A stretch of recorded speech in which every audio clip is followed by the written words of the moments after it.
Welcome, man. Welcome back to the channel. How is everybody doing? It's typical Sunday, man. Much going on in the A. We did a little celebration last night, but that's about it. So, like I do every Sunday, I tend to get on and go live and see what's happening out there with everybody. And man, my screen looked blurry for some reason.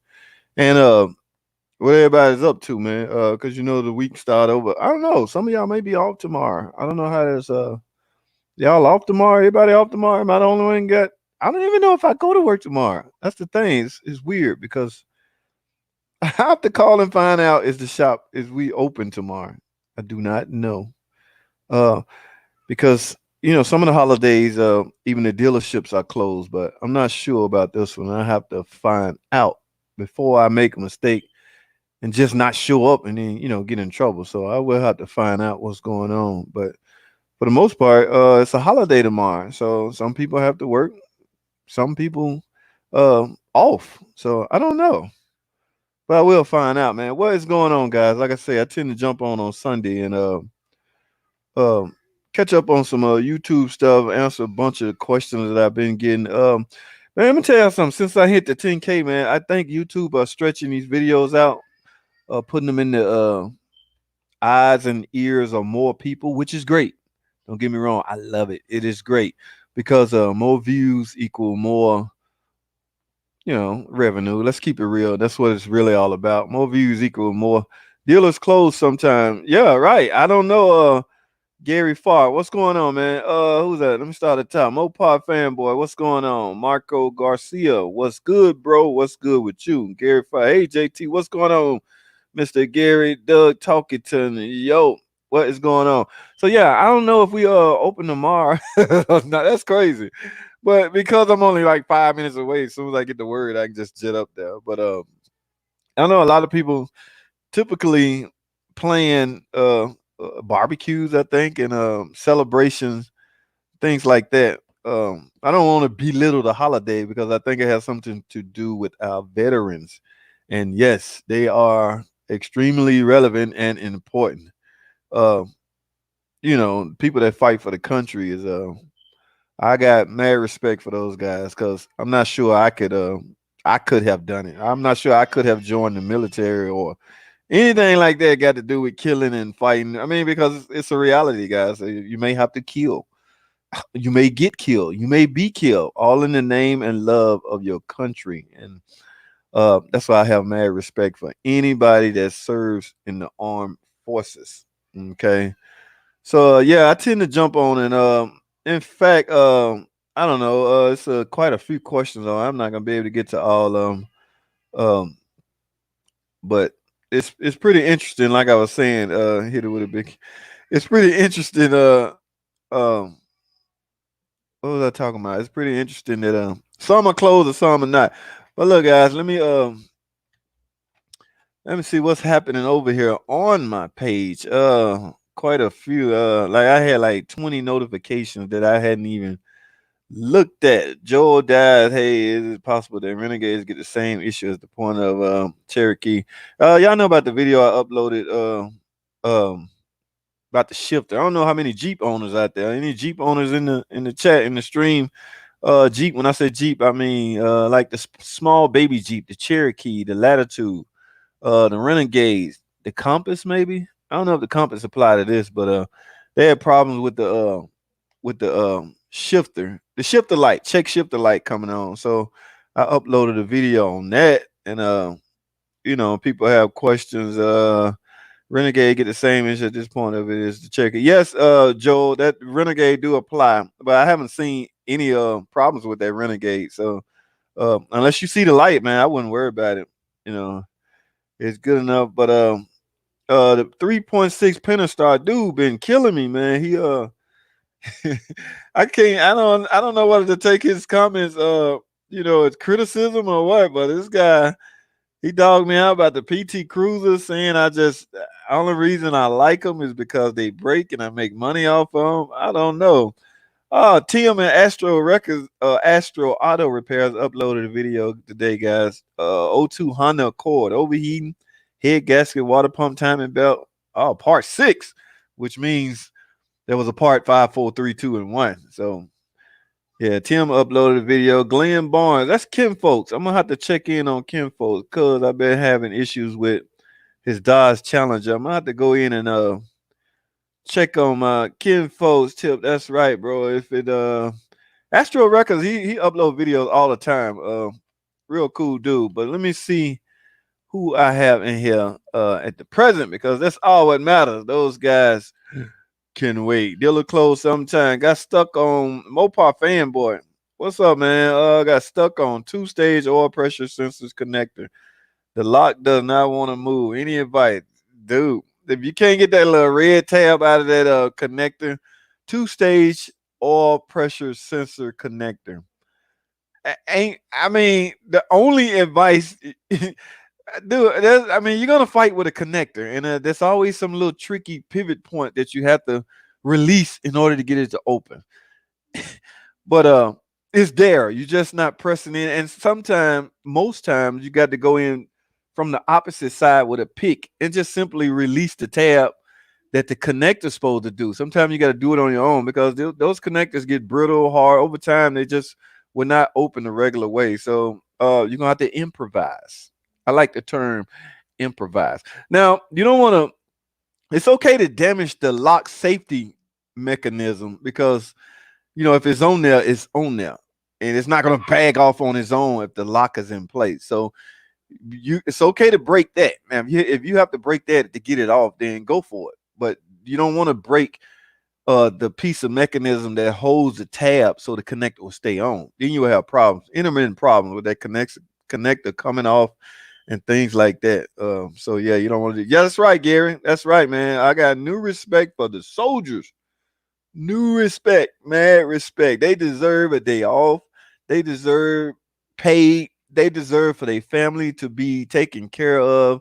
Man, anytime you go across seas and fight for your country, um, props, props to you. Props to you, man. I'm just keeping it 100. Like I say, and when they leave from serving their time, when I say serving, that's like jail.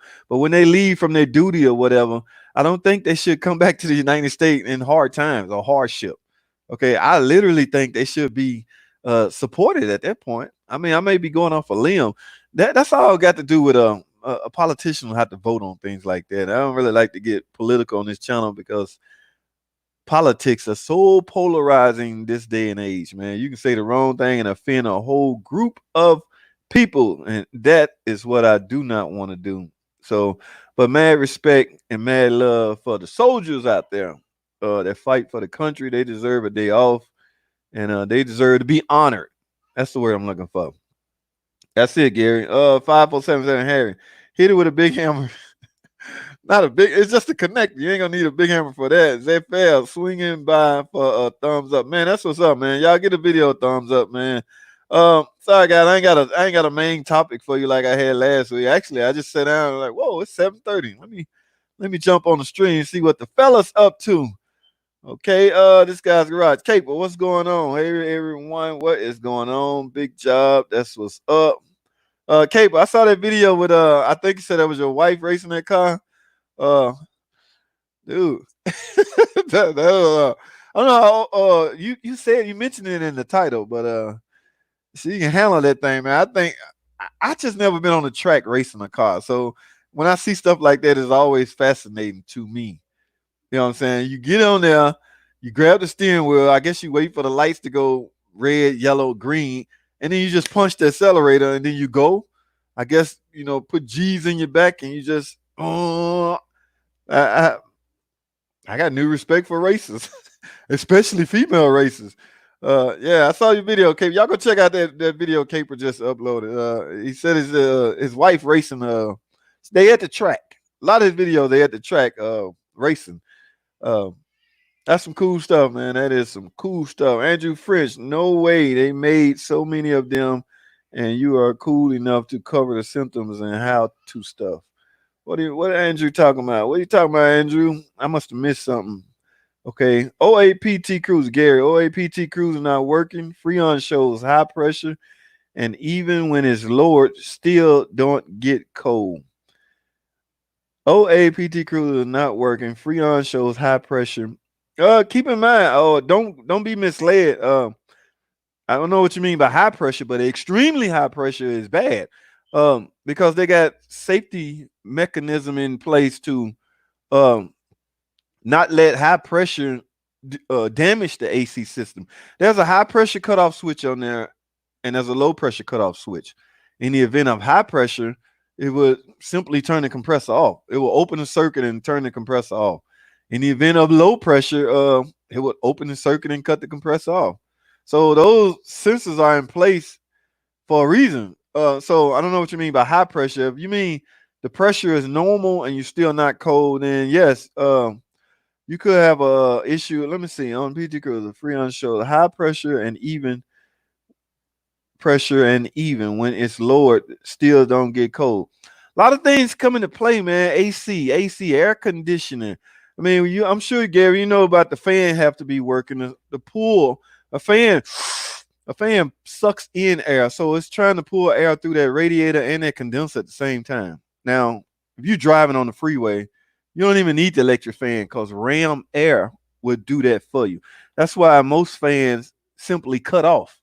If the pressure from the condenser is stable and low enough, the sensor that controls that would turn the fan off. In other words, the fan is not needed if you're on the freeway. So you're aware that the fan has to be running. Now, a PT Cruiser, Gary, has a office tube inside that liquid line.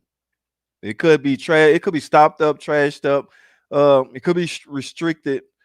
But and those are hard to check, man. And I'm gonna tell you this, Gary. They're hard to check, but because they're so inexpensive, people don't bother checking them. They just simply replace. You got to replace the line. You can't go in and pull the office tube out of the line. It's a liquid line now. So, in other words, and anyway, you can't replace it. So it's built inside the line. So you simply take the liquid line off the condenser and the compressor and simply replace it. But before you do all that, man, verify that your freon level, and you can't do that without a machine unless you totally empty and you go back in with the correct amount of freon. You know, I think a can of freon is what 12 ounces. Typical freon amount that goes in the PT maybe 1.1. So what is a pound? 16 ounces is a pound. So you need 2 cans. I tend to go in with the full 2 cans. I mean, it's not going to kill you to be a little over, but if you went in with the right amount, now if you go in with the right amount and your compressor is running and your pressures on the high side and the low side are identical, meaning let's say 100. If they're identical, your compressor is running, is just not uh, compressing. It's not doing its job, what a compressor is supposed to do. That's some internal failure with the compressor. But the clutch has to be engaged in order to even test that. So if you, let's do it like this, Gary. If you think you have the proper amount of freon in it, take a look at your compressor when the AC on, see if it's on. If it's not on, then you got other issues. You can follow that video I did with the low pressure cutoff switch. You have to find out where the open is. But if your compressor on and you're not cold, that's when you really need to monitor pressures because that matters. If they're the same, your compressor is just not doing what it's supposed to do. If needles are low, then you low on freon. But like I say, it all is a starting point to everything, man. You got to make sure uh, you get the proper amount of freon. That's with any car, not just a PT Cruiser. But do that, Gary. Find out exactly. Find out the clutch coming on, and then find out if you have the right. You won't know that. I'm sure you don't have an AC machine laying around. Um, and you're saying the pressure is high. I assume you're talking about you push down on the Schrader valve and go, psh. Yes, that's enough pressure to signal to the sensors that, okay, close the circuit so my clutch can come on. And at that point, if you're not cutting on, there's some other issues. But it's a loop, man. It's a big ass loop. And that '08 PT Cruiser has what we call a tip'em. And the AC functions run through that tip'em. So that's why diagnosing is essential in steps and at a starting point. It has to be done at a starting point. Let's start here and then work your way down. Jumping right in the middle, Gary, can get you in trouble. So be careful doing that, man. What did I leave out? Andrew French is still a PT Cruiser world. If people don't drive them, like beat down golf carts. That's it, man. People get that car a bad rap because here's the number one thing everybody have a problem with the PT Cruiser. They're known for blowing head gaskets. Oh my God. What do you mean known for blowing head gaskets? No, they're known for overheating for whatever the reason may be, but it's not the PT Cruiser's fault. It's not the car's fault that consumer continue to drive it while it's overheating and eventually end up with symptoms of a blown head gasket. No, head gasket don't just, that's PT Cruising. Yeah, I guarantee you it's a blown head gasket. No, man, what the don't get me started on that, man. But that PT get a bad rap. I mean, it's a 20-year-old car now, so it's borderline in antique mode right now, or in antique territory. So, but I just hate when people just talk recklessly like that, as if it's, they notorious. That's the word they use over in the chat room, the PT room. They notoriously known for blowing head gaskets. No, they're not. Stop it already. All right, because y'all get me fired up, man. Yeah, Gary, Andrew, that's what's up, man. Okay, fans on, and so your fan on, but that doesn't mean you should be cold, Gary. You got to find out. All right, Gary, is your compressor on? Let's do that. I don't know if you outside or not, but if you can run out there and turn it on and see if the compressor on. If your compressor on, then that's you can make that your starting point, because if your compressor on, at least you know there's enough freon in there to close the circuit and allow the electricity to flow all the way to the coils and activate your compressor. So that part is known if your compressor is on. Yeah. So Nathaniel, what's going on, man? Nathaniel Rudolph, what is going on, man? Hey, man, any word on the 200? You talking about the one that the valve body, the one that needed the valve body? No, they fighting with their insurance company or their warranty company trying to get that thing approved. So yeah, that car. Matter of fact, Nate, I did that car last week. Yeah, that car's still outside. She duking it out too. Y'all know how these insurance company is. These suckers are real good at selling you coverage, but when it's time to use the coverage, it's not covered. Let me see your maintenance repairs. Now keep in mind, now Nate, this is the 200 that you're talking about, a Chrysler 200. It has a 9-speed Z-up transmission in it. There is no freaking maintenance. You don't typically change the fluid in those. So why would I have maintenance records of my transmission fluid being changed off on when word has it you're not supposed to? So they got this lady boo-hooing. She literally crying, trying to find out why they won't pay for her valve body. They asking for stuff she knows she can't produce. You cannot produce maintenance records on a 9-speed ZF transmission because according to Chrysler, you're not supposed to change the fluid. It's a feel for life. I don't know, Nate. So we'll see if she win that battle. But I mean, the chances are with these cats, man, they when they lose these battles with their insurance company, they pretty much cut them off. Like I say, guys, these are the same people that's calling trying to sell you. Y'all know, I know I'm not the only one getting harassed by auto policy or your auto insurance or your auto warranty. People calling selling warranty. Yeah, these are the same people that's calling and trying to sell anybody any kind of automotive warranty. But like I say, when it's time to use it, they gone. So I don't get that at all, baby. I do not get that at all. Gary Farr, my man. That's what's up, Gary. Thanks a lot, buddy. Thank you. I really appreciate it. We got to get that AC cold, man. I wish you had some gauges, some AC gauges and yeah, some gauges, because the gauge and you know what, Gary, another weird thing about this car. We talking about the PT Cruiser, y'all, for y'all any that don't know. That high pressure port to hook your gauges up is so freaking deep down in the front of the car, you can't reach it. If you do, you're gonna skin, you're gonna burn up everything trying to get down there. Y'all know AC gauges, you got a high side and a low side. The low side port is right there in your face. Just hook it up, Well, some of these cars, that high side port, is tucked away so freaking deep. So sometimes I ain't gonna lie, I don't hook it up. I need to see what I need to see, and I'm gonna see it on the low pressure port because I can't get down there. It's just some of them are a pain, man. But appreciate you, Gary, my man, Gary. I think we friends on Facebook too, Gary, on the PT Cruiser Room and stuff. It's just I don't get a chance to get over there often, Gary. And that's why, well, like I'm running live stream right now on my Facebook. This StreamYard, I end up what Caper at? Caper, I end up getting the paid version of StreamYard, so that's why you don't see the little thing StreamYard thing. But you can live stream two different outlets. So this is running live stream on my Facebook minivan page also. But guys, if you over there and you can see me, I'm sure you can see me. I really need that traffic over here in YouTube. Get a video thumbs up, by the way. I really need that traffic. But if you over there, that's fine. Some people don't have YouTube. Why I don't know, but uh some people don't. So what did I leave off at? Amen. Anywhere. Yeah. Yeah, Nate, man. I'll let you know, man, whatever comes of that. Adam Badger. Hey everyone. What's up, Adam? Thanks, bud. Yeah, it's old and brittle. Regular tap is good, but that lock is completely glued in, man. Grab a pick and dig it out of there, buddy. Mopar fanboy. Hey, explain that name, man. Mopar fanboy. I see a lot of names correlated with I guess the bulk of the cars they work on or cars that they do. Like one guy named 36 Pentastar Dude. Um, oh, I don't know. I'm not sure if that insinuate he work on the Pentastar or he know everything about the Pentastar. I don't know, but the name Mopar fanboy. Explain that, man. Type something in the bottom and let me know what that name is all about.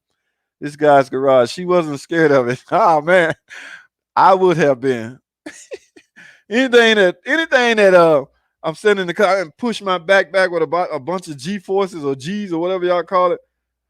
I gotta let up off the gas at some point. I can't deal with it. But to each is own. P. Andrew French, PT Cruiser. What's up, man? Captain Obvious, man. What is going on? My ignition tumblers fail. Cap, they fail. They don't fail. What you mean fail? Ignition tumblers do not fail. Now they jam. They jam up. They get old. They get dry. That's why people tend to lubricate their lock cylinder. The days of the lock cylinder are going away, guys. So if you still have a car with one, uh, you might as well hang on to it for as long as you can because the new cars.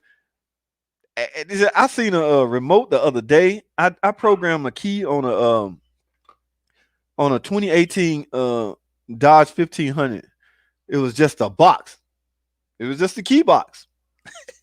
No key tumbler thing sticking out. None of that. The days of the tumblers are going away, guys. So, just like the CD player went away. I mean, that shocked me because a lot of people still listen to CDs, but they can't in these new cars. So, a lot of things are going away that we are used to that we will have to grow into or simply get left behind. Nobody wants to get left behind. So that's why with me, man, I gotta continue to go to school.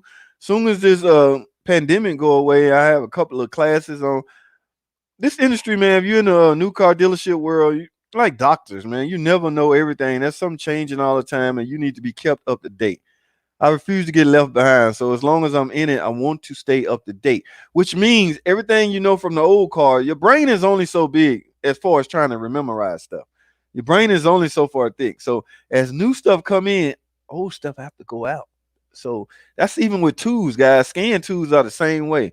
New stuff coming in, old stuff going out. 2020 Dodge pickup trucks coming in, 2006 PT Cruiser going out. I don't mean to pick on the PT or 2002. Let me use a lower year. I remember when I was king of the Dodge Sundance or Dodge Shadow and the Sundance. Is it K PL car? One of the car. I was king of those. When those was going away, the neons was coming in. So I had to push all that Sundance and Shadow stuff out of my head and bring in the new neon and then bring in I think the PT Cruiser touchdown after the neon. So it just things evolve. So like I said, you got to keep up or get left behind. That's what's up. All right, Cap, get that it's you probably passed lubricant, man. So you might have to just take it out and disassemble it and go in with, either go in with some new tumblers or clean all the old ones up and reuse them because ain't no way around it, buddy. Uh, but as far as fail, I think you're using the wrong word. They froze, jam. All right, Mr. Adam Badgett, what is going on, Adam? Adam got a 2019. My man, you still new, man. You ain't got no business under that hood right now, so you likely still under warranty. So you have no business under that hood.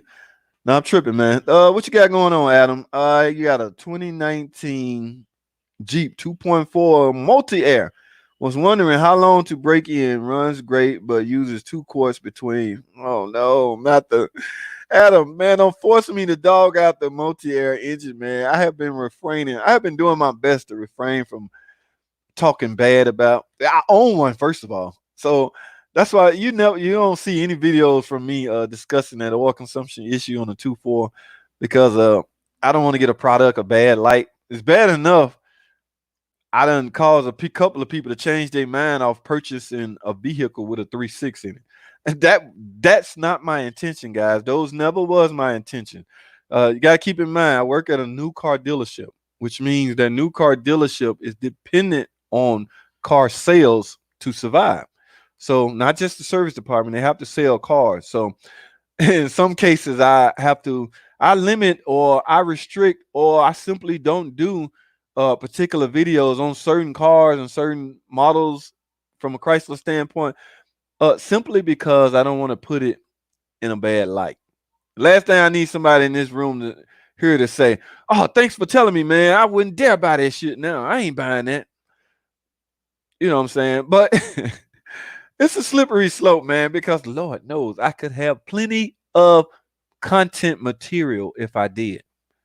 I wouldn't have to. I can do enough material to last me a month. I'm already a week.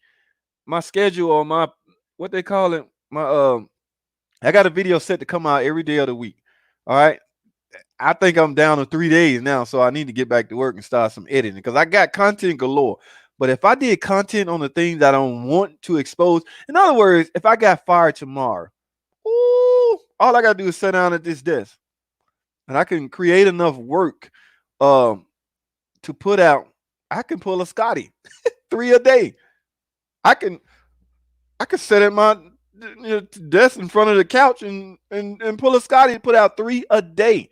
Okay, that's how much content I will have.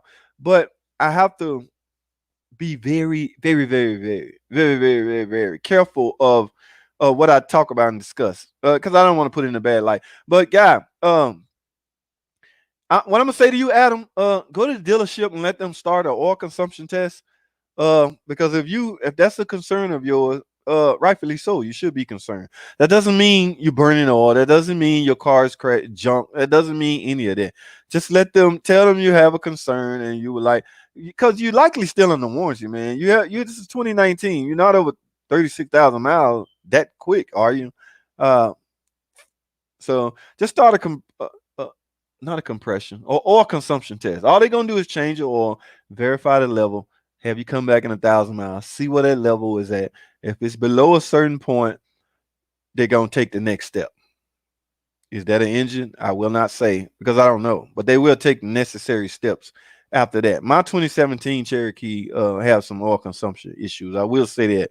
My warranty out at 60,000 miles. I'm gonna go do my own. I'm gonna go do mine at we're not even supposed to work on our own cars if it's under warranty because I got an SID number with Chrysler. So if my SID number shows that I repaired my own car, it could be a conflict of interest. They may think I did it just because I can or something like that. So I might have to get my neighbor tech to do it and things like that. So I don't know, guy, but yeah, have them do a oil consumption test. All right, Joel Diaz. What's up, Joel? Some of these names I don't recognize, man. So if y'all new, man, give the video a thumbs up and please, please, please subscribe. Y'all know I'm trying to catch Tim, my new YouTube buddy, at Astral Auto Repair. Okay. Yeah, I remember the dude came on last week. Tim killing it, man. Tim put out a video what was that today? No, he put it out yesterday. I watched it today. It was an hour long. So that's the thing about this guy. He don't do a lot of editing, which is cool. Some people want to see raw. Some people want to see raw footage. I learned that the hard way. Now, it's hard for me to go raw because I'm sneaking and recording whatever I'm recording in the first place. Tim is not restricted to stuff like that. He got his girl, wife, or I don't know what it is, but he have a partner that's doing his filming and he talking as he go. I like to see raw sometimes. I like to see raw, uncut. I like to see the mistake you made. I like to see that boat you dropped in the back and see that you left it back there because you didn't feel like chasing it down. I have lost a lot of 10 millimeter sockets that way. Oh, this car can have that socket. I am not about to chase that mug down. I can't even see back there, and my magnet won't reach back there. This car can have that 10 minutes. I want to see all of that. So raw is cool. He went an hour long, but like I said, it was cool. You got some free time, man. Just chill and catch up with watch my buddy. Watch my buddy. But there's 4 subscribers. I'm trying to catch Tim. So if y'all not subscribed, let me get on, man. What did I leave on? What did I leave on? Joe, AJT. Joel Dias, AJT. Your video showing a 9-speed transmission helped me to figure out how to change the oil on it. Thank you. No, thank you for watching, my man. Thank you for watching, baby. Well, I can do the help. So yeah, thank you for watching, man. I really appreciate it. Joel Diaz, my man. All right, where did I leave off? This thing is moving. I see Tom Cook down there. What's up, Tom? I have no live classes this year. Man, Tom, I'm skipping y'all.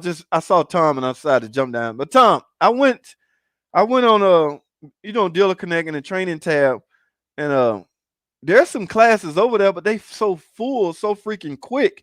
I ain't got chance to get in, and it's all of it. All of it is pretty much level 2, so I can't get in anyway unless I tell the teacher to just sneak me in. Sometimes I want to go, no matter if I had the course or not, because I need some. Sometimes he refresh your courses. But Tom, I caught what you were saying about last time. You said something about a 3.6 in the Master Tech. It dawned on me what you was talking about. I went into Master Tech, and yeah, but it's just question and answers. And I took that out. I got a 90 on it. I don't know the one I missed. I don't know what it was, but there's no course. I was thinking there was something new they had on the 3.6 course, but it's not. But I can't wait to school open back up, man. I gotta get out of the dealership everything. Oh, let me finish with Joe. The 9-speed transmission helped me. Oh yeah, okay, yeah, that's what's up, Joe. Benito Jr., what is going on, man? Adam, did you say your 19 burn oil or brand new engine? See, that's what I'm talking about. Benito, he didn't say that. He just said he want to go find out if it's burning oil. But yeah, there guys, there are a handful, not all of them. There are a handful that have an oil consumption problem. Instead of Chrysler making us pull the head, check valve stem oil seals, because there's only 1 or 2 ways you're gonna burn oil: past the rings or past the valve stem oil seal where the oil gets into the chamber and burn, or piston rings. There's only a couple ways you're gonna burn oil. So instead of Chrysler making the technicians at the dealership do all that, they just simply want the engine back, and they analyze what went wrong. It may be a vendor issue, who knows? But at the same time, while we waiting, they just give us a new engine. So that's not bad. Okay, that's actually a good thing for a consumer, but they don't want that they don't want that bad press escaping out. That's why I had chose not to talk about it a lot. All right, Gary. Yes, it's on. Yes, it's on. Yes, it's on. You talking about your compressor? Okay, Gary, we got somewhere. Man, I hate to see you back out there. You said the compressor on, and you said it's got Freon in it. I assume because you pushed the button and it went. Psh. Now, if you're still not cold, Gary, the compressor's on, so we're gonna not assume it's an electrical issue because the circuit is closed, so electricity is making it to the compressor. All right, let me start from the top. You get in your car, it's hot. Your body temperature desires to be cool. In order to accomplish that, you need air conditioning. So you take your index finger, hopefully on your right hand, and you push. This is a PT Cruiser. So you turn to the AC portion. Oh, it is an AC button. You push the AC button to request AC. All right. From there, 12 volts go its route and it makes it to the tip of them, and it eventually supposed to make it to the compressor. Gary says compressor's on, which means that circuit is complete. Now we on the plumbing side. Why isn't it spitting out cold AC? All right. Oh, I don't know pressures. I don't know what the pressures are like. I don't know what the pressures is. I got to know the pressure. Got to understand. You got to know where the pressure is at, what a high side pressure and what a low side pressure is. Because if they, like I say, Gary, if they're the same, your compressor is shot. If they're this is low side. If you're at 30 on the low side and 150 on the high side, you should be cold, but you don't know because you don't have no gauges.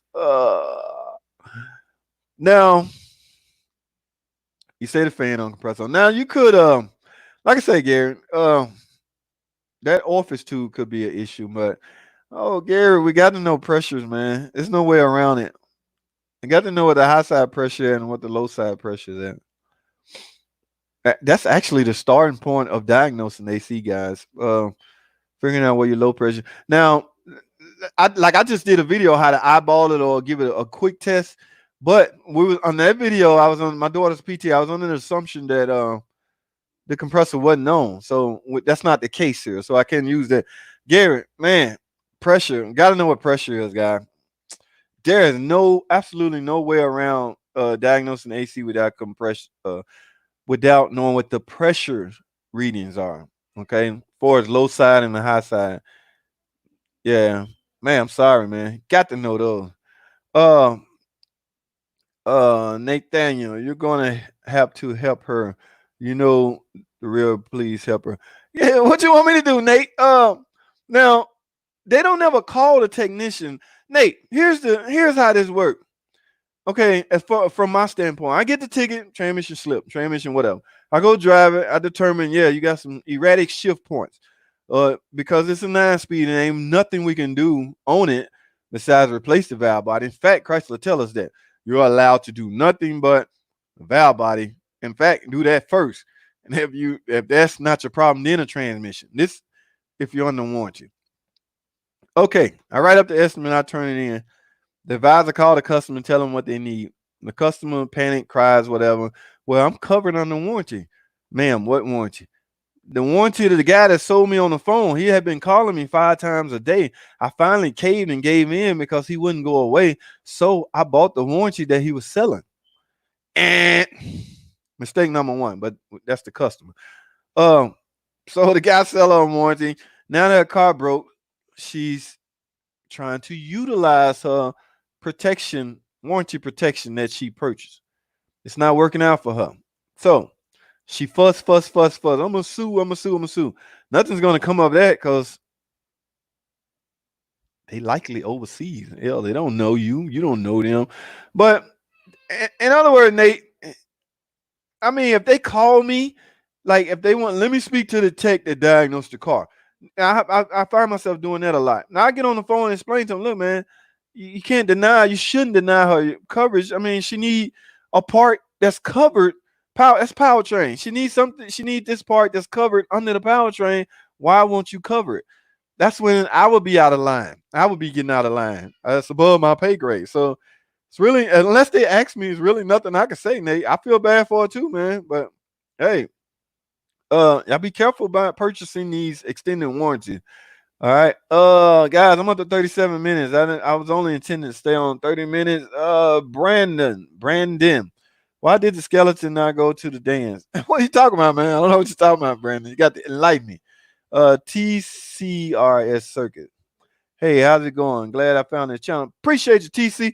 And your name implies that you have a channel. Is that true? TCRS Circuits. We like the network over here, TC. So if you just a YouTuber that watches mechanic videos, that's fine too. But if you have a channel, because I'm gonna ask you for a subscriber. I'm gonna ask you to subscribe. So you already know that. So let me know if you have a channel so I can go check you out and do the same. So, but we network over here, baby. I'm glad you found me too. And by the way, thumbs up the video and subscribe for me. But if you got a channel, man, let me know so I can come check you out, see what's going on. What up, Adam? What up, man? The picture seems a bit crispy. It do? You talking about my video? Maybe it's my monitor then. I don't know what you're talking about, Caper. What you talking about? Mopar fanboy, snap that lock tab off. Problem solved. Sit, man. When you can't beat it, fight it. Yank it off. All right. Just make sure it locks back down so it won't be coming off intermittent. You like the paid version of StreamYard? Uh, I only was planning on using it for 1 month. I paid, you can only do it in 1 month intervals. Well, you can go longer, but I got the 1 month, and that's why I did it, Caper, because I know I was gonna live stream, and I need to live stream to two different platforms at the same time. Like I say, right now I'm on Facebook, on my Facebook channel live also. I need that traffic over here on YouTube, but everybody's not on YouTube. And some people are commenting in the stream now from Facebook that shows up over here also. So I get to talk and ask everything. But I really need that traffic over here. But if it don't happen, it's cool. Um, I just like to talk to a broader audience. But it's not that I like it. I think it's overpriced, frankly. But you don't see the StreamYard banner at the top or anything like that. So it's cool, man. It's cool. I think it's $20 or something like that. I don't remember what I paid. All right, I gotta wrap it up, guys. You put the key in and it just turns freely. Oh, you talking about that? Then that's not your man. What kind of car is this, Cap? You got to bust that thing open, man. I don't know what kind of car you got. Well, you talking about you said it was fail. How did the lock cylinder fail if it's just free wheel turning? Unless you saying it's not going through the channels, the detents, start, run, that stuff. Explain a little bit more, man. I have no live classes. Astral JT, what's going on, bro? Shaun or Tim, man? Shaun. I know Tim, Shaun, Tim. What's going on, man? Anyway, if you down with Tim, man, you cool with me, man. I see y'all upload a video today on timing belt or something you was doing, man. I'm about to get over there and check that out. You need to add people to the stream. Uh, yeah, we 40 minutes deep now, but yeah, Caper usually jump on. I don't know why Caper didn't jump on today, but that's a good idea, man. Because I think this thing holds 6. If I'm not mistaken, I think it'll hold up to 6. Matter of fact, guys, next time I go, I'm gonna put the code in the I'm gonna put the code at the top. Anybody want to jump in? Jump in. That's cool with me. I have no unless I got something specific going on. But if I'm just like y'all know, this is just a typical auto chat. If I'm just typically auto chatting, yeah, people is invited to jump in. So good idea, Shaun. I think that's Shaun. Yeah, that's what's up, man. That's what's up. Thanks for jumping on board. Y'all remember, man, go check out Astral Auto Repairs, man. Any make and model, guys. Toyota, Suzuki, all that stuff. So this a bold dude. That's a bold dude. That's all I can say. Adam Badger, have to add oil. Come on, Adam. Cherokee. Yeah, love it. Other than that, man, continue to love it. This is a great car. That little small problem, you might be happy with the outcome because they intent on keeping the customer happy. So if you go in and tell them what your concern is, they will address it and likely correct it. Okay.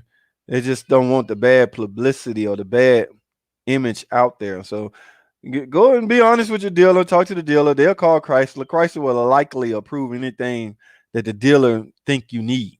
All right. So or consumption. Stop laughing, Cape. I love it. Other than that, Shaun, when are you going to do a live stream? Shaun. Oh, Astro, you talking to? Okay, man, I got this all wrong.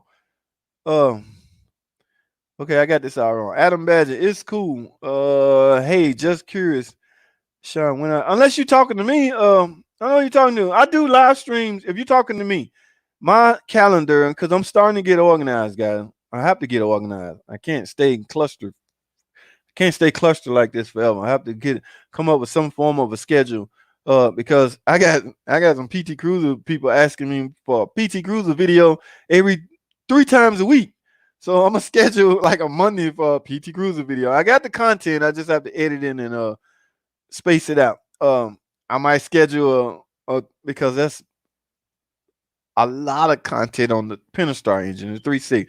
So I might schedule that for Tuesday, and I go live on TTT, Tech Talk Thursday. That could go either Tuesday or Thursday, and I go live on Sunday. So that's my live schedule. So I try to typically do it. I'm Eastern Standard Time, also, by the way, guys. So I'm on the Atlanta area. So I normally typically go on at 8 o'clock. Now that the time being pushed back and it's getting darker later, yeah, I try to go on at like 8. So on Sundays and Thursdays for sure. Any other time it's just spontaneous. I might turn the live on at the job or something. But yeah, that's what's up. It's cool.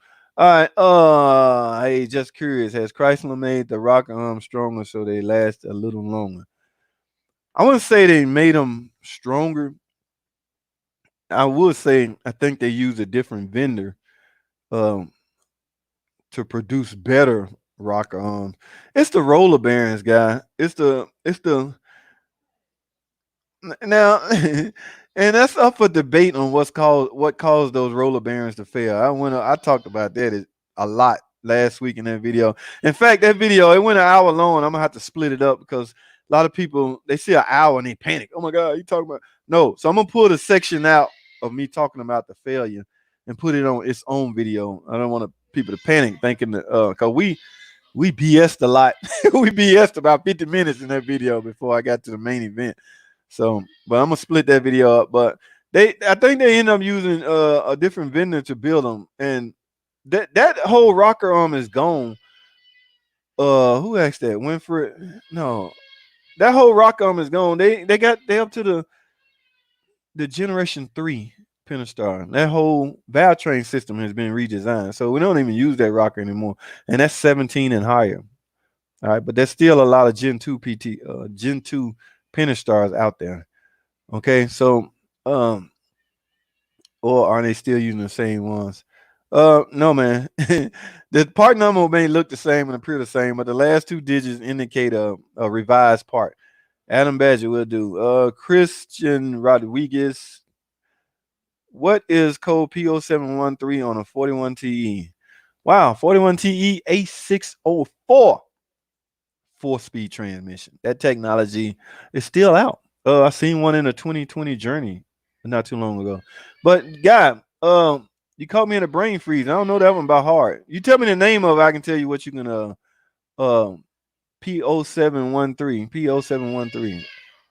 That was not a everyday or code, so it must stand for something out of the ordinary. All right. Let me know the name of it now. We can discuss it.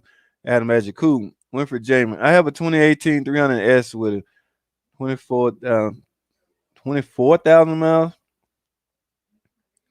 Winfred Jamie. What did we tell? What did we you the one with the truck, I think? Man, you still on the warranty, man. So any problems you have, visit your dealer. John Pashot, what's going on? Thumbs up. Guys, get a video thumbs up. I see the numbers going down. That means people are leaving. So before you go, give it a thumbs up. Already subscribe. That's what's up, Joel. Appreciate it, baby. I appreciate it. All right. Tim got the skills to pay the bills. Shaun will do. Oh, Shaun, that's Caper. All right, I got it wrong. Okay, I see what's going on now. Damn, I thought your name's Shaun, not Caper, man. I've been calling you Caper for the longest. Oh, we'll do a live stream on my channel so we can't get people over to your channel. The tight day too. Yeah, y'all let me know if y'all want me to do anything. That's what's up. I have no problem with that. Okay, guys. I don't get the skills, but my Magnum, I left off somewhere. Okay, this is looking unprofessional. At Online Mechanic Tips, invite us on, JT. I don't know. Y'all want to come on now? We've been on here. Dude, what is the code? You know what? Let me see what this is. I don't know if y'all can copy and paste this. We can chop it up. Copy a clipboard. Okay, I just copied and pasted code. I'm gonna put it. Post a comment. I'm gonna post a comment. So if y'all can I don't know. Did that go through? Yeah, if y'all can copy and paste that, that's cool. I think. Did I do that right? Yeah, I did that right. Sounds 071. I skipped some people, but P0713 Dodge faulty transmission fluid temperature sensor. The range sensor. That's a range sensor. Type temperature sensor harness is open or shorted. Transmission fluid temperature signal circuit electrical connector. All right, guys. It's 41 TE. it's a big black connector that connects to it at the bottom. Uh, it actually connects to the range sensor. Now they're saying it's an electrical problem, so I don't know what electronically can happen in that connector by doing absolutely nothing. What can a pin just come off? Can a pin fall apart? I don't know, but you wouldn't think so. So it's almost like it's a failure with the switch itself. And I have replaced one of these, Mr. John. For Shaun, I've replaced a couple of these. In fact, I did a video on one not too long ago. I will. I don't know if you do it yourself or you plan on doing it yourself, or you want to know what it entails doing. Then yeah, you can check that video out. But they from time to time they, and I don't like the word go bad, but they fail. All right, they just stop sending a signal. And they may put out a electrical code, and they may put out because it's a temperature sensor. Its sole job is to tell the computer what the temperature of the fluid is. That is extremely important when it comes to shifting.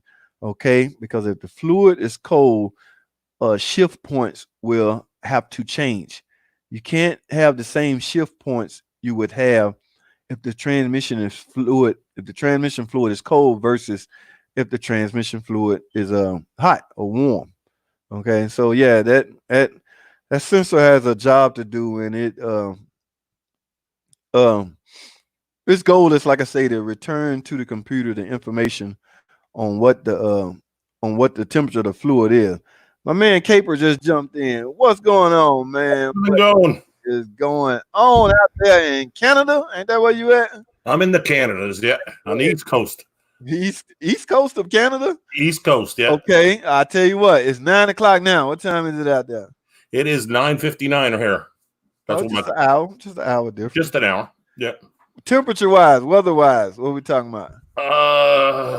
It is. Let's see, 13 degrees, which is probably about 60. Whoa. Oh. Okay. I thought you said 13 degrees cold. Yeah, about 60. Okay, yeah. That's not too bad. I think we had 80 or something like that. Yeah, AC is blasted. I see you with that big shirt on. So I didn't know if it was cold out there or what. It is cold outside. Yeah, it's cold enough. I had to layer up. Oh, that's what's up. Yeah. Let me tackle this one last question. Got a 2012 Town and Country 62T, no checking in light, but it's shutters going uphill. I think I seen this question in but it's shutters going uphill or wild on heavy load. Street speed, nothing but around 50 miles an hour. Dude, man, got a 2012 now. That may not be your no, you're gonna have to that could be secondary ignition, buddy. Why you think it's a transmission? It may not be transmission. It could be a coil breaking down, spark plug breaking down. At any rate, you say no check engine light. Now, the computer doesn't monitor secondary ignition. So if a coil is your problem, you may get a fault code for a misfire, but for the most part, you need to see if it do it while you're sitting still. In other words, bog it down and see if it's missing. If you bog it down, sitting still right where you at, meaning stepping on the brake and the gas, and it shutters a buck, yes, that is secondary ignition, not transmission. So please don't confuse the two. But if you suspect it being transmission, yeah, torque converter can cause that. But first thing first, verify if it's or make sure it's not secondary before you start suspecting it being your transmission. Okay, so do it like that. All right, Caper, what's that we see in the background, man? What's going on now? Well, man, you got that on. If that's GS, you got it. You done nailed it. You got a lot of practice. Sorry about that. You had a lot of practice getting that GS set up. If that's GS, then yeah, you got it looking realistic. It is green screen. Yeah, I can't get mine. I couldn't get mine to act right. I think the light has to be a certain setting or whatever. But you need lots of white in the background because my green screen is crap. I'm gonna fix it up here behind me. I'm gonna paint the walls so that I right now this is my Are you using paper? Paper.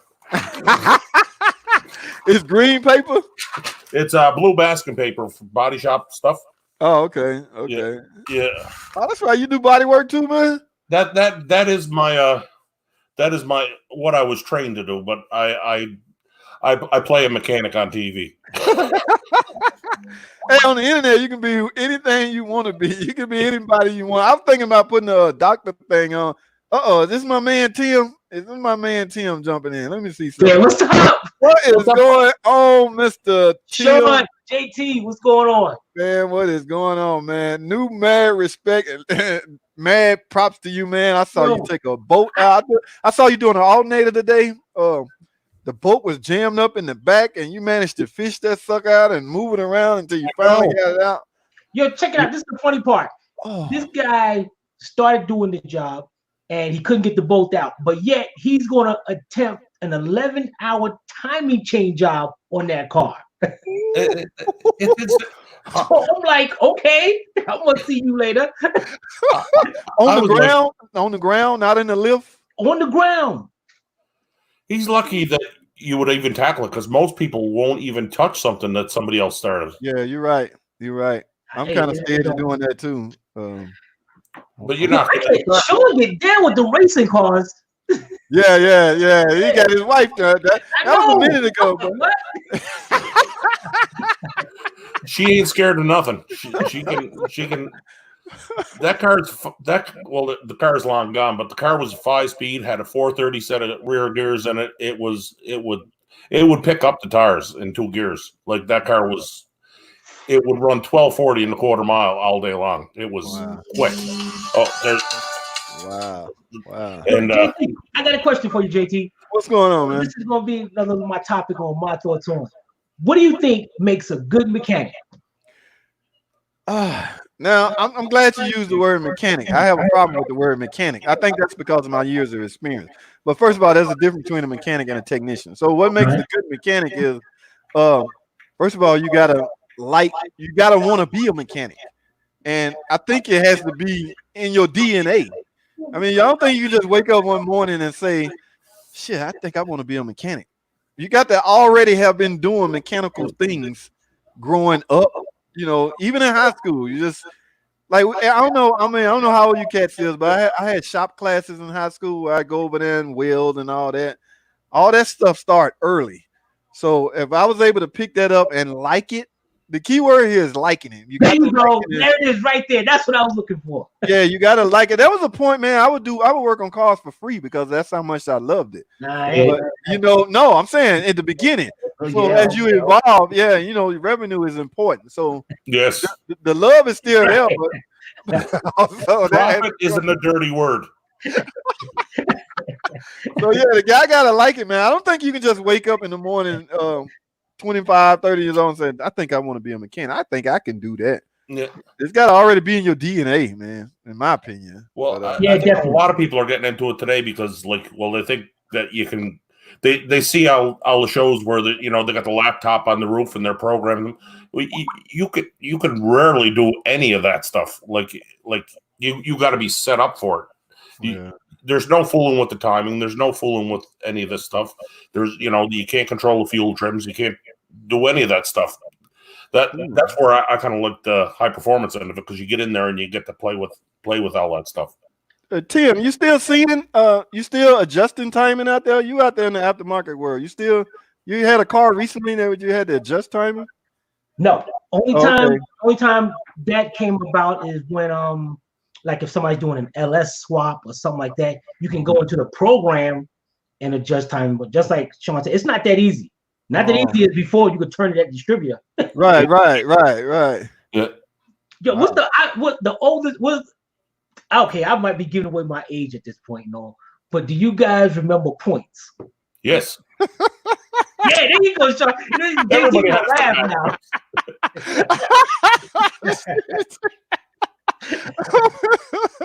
I don't remember. Yeah, I don't remember doing much work to them, but I remember the points. I just throwed away a bunch of. I just throwed away a bunch of. I had to clean my. We rearranging the shop, so I went through. I had a timing light. Dude, I did a video on it showing how to clean out a decade-old toolbox. Do you realize how much stuff just to make room? I was in tears. He was throwing the time light in the garbage, right? He put it right in the can. It was like the tears coming down my eyes. It was still. I had to get rid of a home cylinder homes. We don't build engine anymore. If the engine is bad, they sending us a short block. Oh, the cylinder hole. I just watched part of Shaun's video, and the guy was doing the cylinder holding on his Mustang engine. Yeah. That man has the touch. I tell you, I'm looking for a father-in-law. that was your father-in-law? Yeah, he's my father-in-law. Yeah, he wicked on that. And you know his knowledge is wicked, boy. But we just don't see that stuff anymore. And once I leave the dealer, I'm done. So it ain't like I'm going back into the. I'll be at the dealer for I can't, Shaun. I mean, Tim. I can't do it, man. I watch your videos, dog. Oh, man, Shaun and PT Cruiser you had on the ground that time. I was like, oh my God, look at this guy, man. Come on, man. You scared to work on cars on the ground. I'm spoiled. I am spoiled. So I did a lot of I did a lot of body work because I did something similar to you. It was on-site auto repair, so you go to the auctions and you touch them up right there on the spot. And when the day was nice, it was great. When the day was raining, it's not a nice day to work. But. I give JT credit because I could not stand all that weight above my head. I don't know, man. That scares the mess out of me. It was like daily. On top of that, daily. Now it's got locks in place, but still, I don't care if anything man-made can break. So I ain't trying to hear it. Now I worked at a Ford dealership when I lived in the city quite a few years ago. The only thing I didn't like about the dealership was the politics of it. Like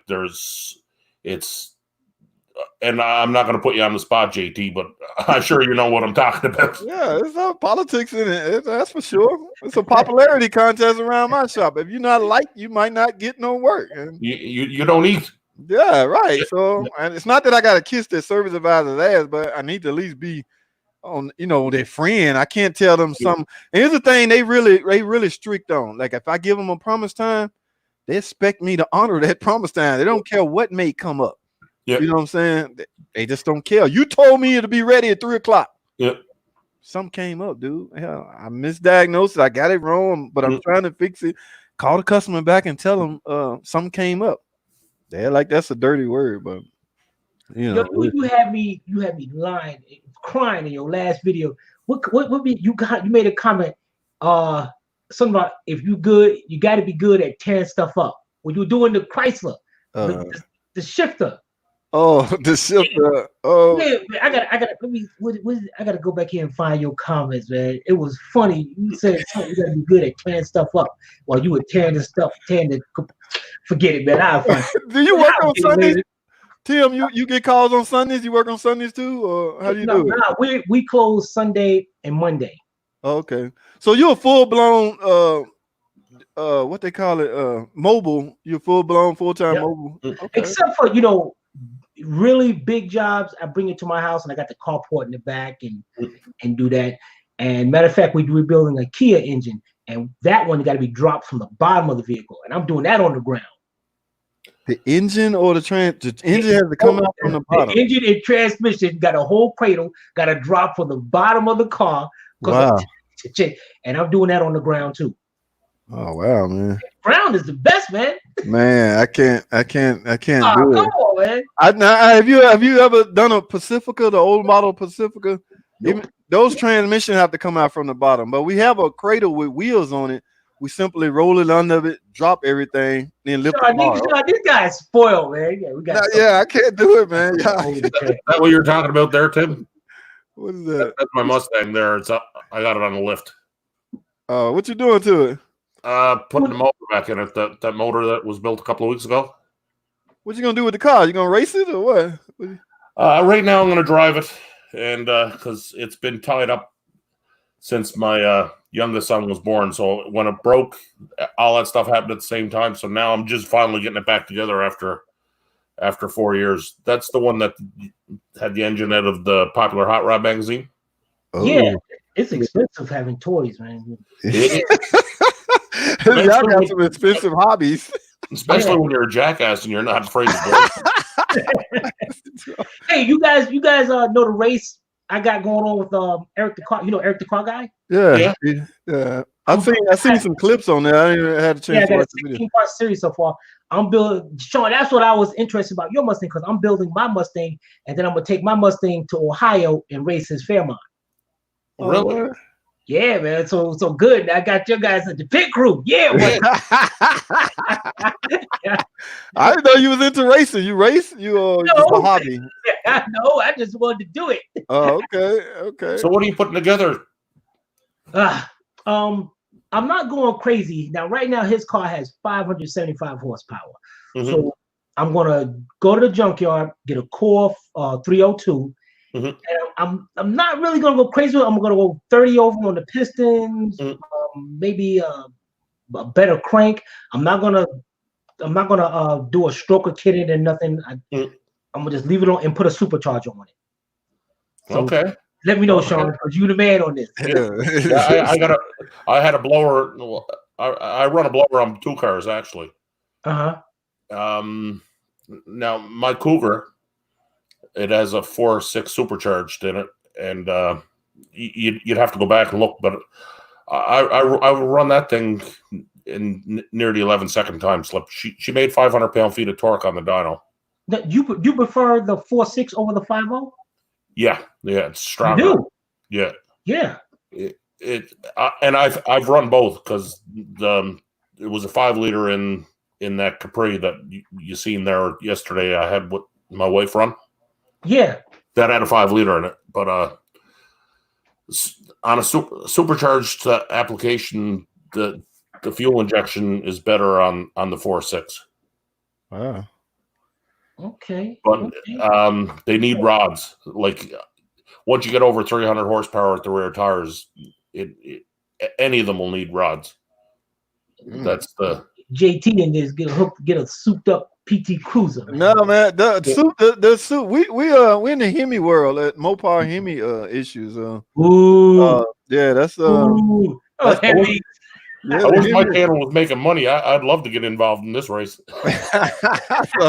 I was planning on getting a Charger with a Hemi in it and making a project out of it. Big old, just a TV series coming from bottom up to top. And by the time I'm done, like hopefully I would have 1,000 horsepower. But I just ain't found that year model Hemi in the Chargers. They prone to the valves seat dropping. So a lot of people done overheated those engines. So. What about the cheap eBay turbo setup? Unless like if you can get a sponsor to give you a blower, it's a more reliable power source. But them turbo kits, they will make 500 horsepower. Yeah. I like the blower over. I love a supercharger. You love turbos. Yeah. Oh, I like a supercharger, but a turbo is cheaper. It all depends on your budget. Yeah, that's for sure. Yeah. That's for damn sure. Yeah. Goddamn bar, right? No, I don't know. Just turbos just seem too complicated. Just blow it, just throw it up on top of the engine, hook up a couple things, done. But with the oil, from what I understand on the turbo, I'm not too familiar with them. It's so crucial. It's you use the Mobil 1 synthetic. Yeah. Well, even like oiling on a supercharged, like because you gotta like mine, you gotta feed it off the oil sending unit and plumb it back into the oil pan. But a supercharger is easier to deal with because the amount of boost grows with the engine instead of having boost there all the time, and yet you have to manage. It's one less thing you have to manage for sure, but it's more expensive. Wow. What is Obama for Trump? I see that. Check out old coupon. Yeah, I know that dude, man. Any of y'all know that dude? I saw it before one of your lives. Yeah, this dude did a video on checking the head for flatness without any kind of tool. Yeah, what did he do? What did he use? A board with some sandpaper? I don't know, but he got 1 million views out of it. Yeah. Old school Paul. That's all that matter. I think I'm subbed to his channel. I ain't never had a chance to chit chat with him, but I don't know. He's cool. He's a cool guy. Oh, is he? Yeah, when I had 2,000 subscribers, he had 80,000. He came over to my channel. Oh, he that's was like, "Yo, I like the channel." Cool guy, man. All right. But now, just like I said, he went way. He does the pretty much Christian now. Yeah. Don't work on Holly cars no more. So how your channel doing, man? I don't know what you gradually what does YouTube do anything special to you when you hit say 10 or whatever? What? Nope. Oh, you just still now you can't sell merchandise. I know that. You can't sell merchandise. They give you that. I don't. But it sells or not. I want to get the play button. That's what I want. 100,000. 100,000. We gotta get Shaun up there to the 1,000 one. Where you at? That's what I was telling him, man. Yeah. You at 200 now? Seven something. I've had a good month. It was the best month I've ever had. It was. I'm gonna do a video on Shaun channel. Yeah, that'd be good, man. That'd be good. He had a series going on the oil consumption with the 5-liter. That really pushed the needle. It did. It did. If I could have made another 10 videos on that topic, but then you sold the truck. I had to trade it in. It was the wife. It wasn't reliable for the wife to take to work anymore. It was a good thing I got rid of it when I did, because with all this coronavirus, I'd have been stuck with it for life. And they still. Oh yeah. Man, that coronavirus, man, that thing's something else, man. Is it affecting you any, Tim? I mean, my brother just got over it. Is it affecting you any? Huh? Is it affecting you any? Your business still as usual or business as usual? For some reason, business picked up. Yeah. I don't get it. People have money to spend. That business picked up. So, do you wear a mask when you out working, or what? How do you do it? Sometimes I try to, especially in front of the customer. I guess I was because one lady drilled me, man. She drove on the service lane in the shop. Sir, where's your mask? Wow. Because she got out with her whole face covered, and it's like she didn't want me near her or near her car without a mask on. So, and from time to time, I have to go test drive with these customers. So, you gotta really wrap up. Yes. You gotta wrap up. I mean, I don't know you don't know me, but I've got to listen to some weird noise you having, or either your transmission, because I got to duplicate this stuff. If you can't get it to do it, there's nothing we can do. But we got to act like we care, which I do. It's just we're having a hard time finding this little squeak that she's talking about. So, but I got to cover up my whole head just to go hear a squeak. But JT cleared that up. He said we got to act like we care. Yeah, I mean, we cleaned that up quick. I say roll the window down. I mean, I don't know. Some people, I'm not going to belittle people's concern, but some of it is overboard and some of it is rightfully, especially if you just had a family member ill, you will be a little extra cautious. So I can understand that. But John people just want to go to the beach and complain about people not wearing masks. That's crazy, man. That is crazy. John B, you guys taking questions, and we got it covered now. We got performance. Anybody ask a question? Performance. We got Garage, Chrysler. We got it covered. Yeah, the questions on. Yeah, man. Y'all see that stuff on? Y'all can see what I see, right? The stuff on the side. I just turned it on there. Yes. Oh yeah, it's That's the last one, right? You guys taking questions. Yeah. Tom Cook is another one of my buddies. He was just we was talking about getting into it. He said he started at 12. Other than that, but years old. John B asked if we're taking questions. Yeah. I don't know. They pop up. Okay, I got a SRX. That ain't me, man. That's one of you guys. Knock yourself out. He just threw us under the bus. I'm chilling. Just put the motor in. It won't stay started. I keep getting reduced power. Hey, that's easy. Backtrack what you did. He put an engine in it. Yeah, engine won't stay started. If it was starting before, you just got to backtrack what you did. Go over everything because something's not left unplugged. Exactly right. A ground wire or something. Yeah. Ground. Look for that. Ground is the most overlooked thing, and it's usually not. Sure is. So right. So Tim, you don't do transmission work, man? What's wrong with you, man? Heck no, man. Man, Transmission work and body work, I do not do. really? No, Oh, you don't do trans work and body work, is what you're saying? I can't. I don't know. It's just I think transmission work is like it's a whole new field. It's I'm not voodoo. even, huh? There's some voodoo going on in there. I mean, but you gotta think about it. Sometimes a drivability complaint can tie in, especially with the new cars. I'm at a new car dealership, so they pretty much connect it. Like if you got a drivability complaint, it could go either way. You know what I'm saying? Transmission or engine or drivability. I don't know if y'all familiar with the ASC test. They even tied those in together, engine performance and engine repair, because they're so much related nowadays. So the trans got to be shipped in order for the. There's too many gears in the modern vehicle. They're undergeared, they're underpowered, and they're overweight. That's why they're burning oil. They're just lugging all the time. You are so right, because we're starting to see so many 2.0s turbo. Yeah. Because they know that 2.0 can't handle no cars. No. Listen, I got an ECM code. Okay, the question is, before you put the old motor, did it run? When it did run, did you have any problems, any codes, or anything? If you didn't, and you got them now, just like Shaun said, you got to go to grounds. Something disconnected. That code may lead you to what's disconnected, or wire pinched. Man, when somebody doing engine, it's hard to answer a question like that. What code is it? Like there's a couple of hundred codes that and usually the code is a symptom of a problem. It's not if you get an O2 sensor code, most people will run and go put an O2 sensor. Well, maybe it needs a spark plug because it's You're right about that. You're exactly right about that. So John, what code you got? It's got a PO300. Bought it without a motor. Ooh. Oh, I know, man. Right, we both of us. Tim's the right man for this one. Yeah, he goes behind and cleans up he's on cleanup.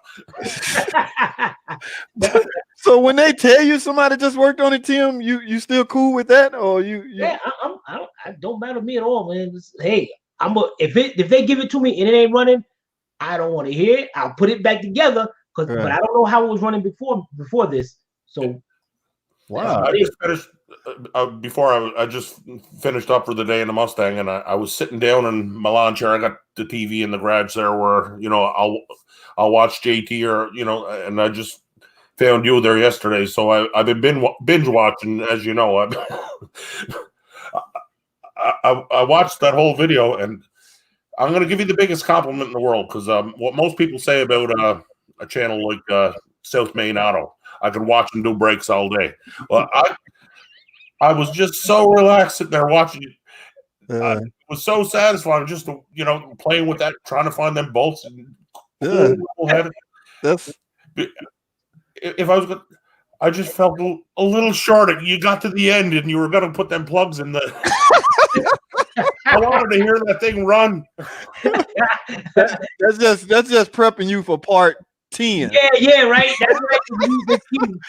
Keep really I'm emotionally invested, so now I got to come back tomorrow. The plan executed. You will be back. So Tim, check this out, man. Check this out. So, like I was talking about you before you jumped on. Like some people like raw and uncut. So you don't do a lot of editing. You just not at all. Wow, that's cool. Some people like raw. We got it figured that my keywords is I'll be right back. And that's what my wife knows. That's my wife, by the way. You were saying you wasn't sure what she was the girl. Oh, yeah. Don't say you heard what I was saying. Yeah. Yes, that's the keyword to stop recording. Then we got to do it, and then we come back. I ain't got time to sit there and keep editing. I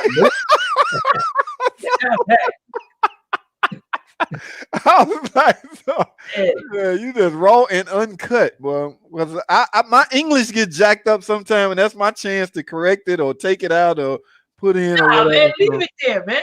Leave it all there.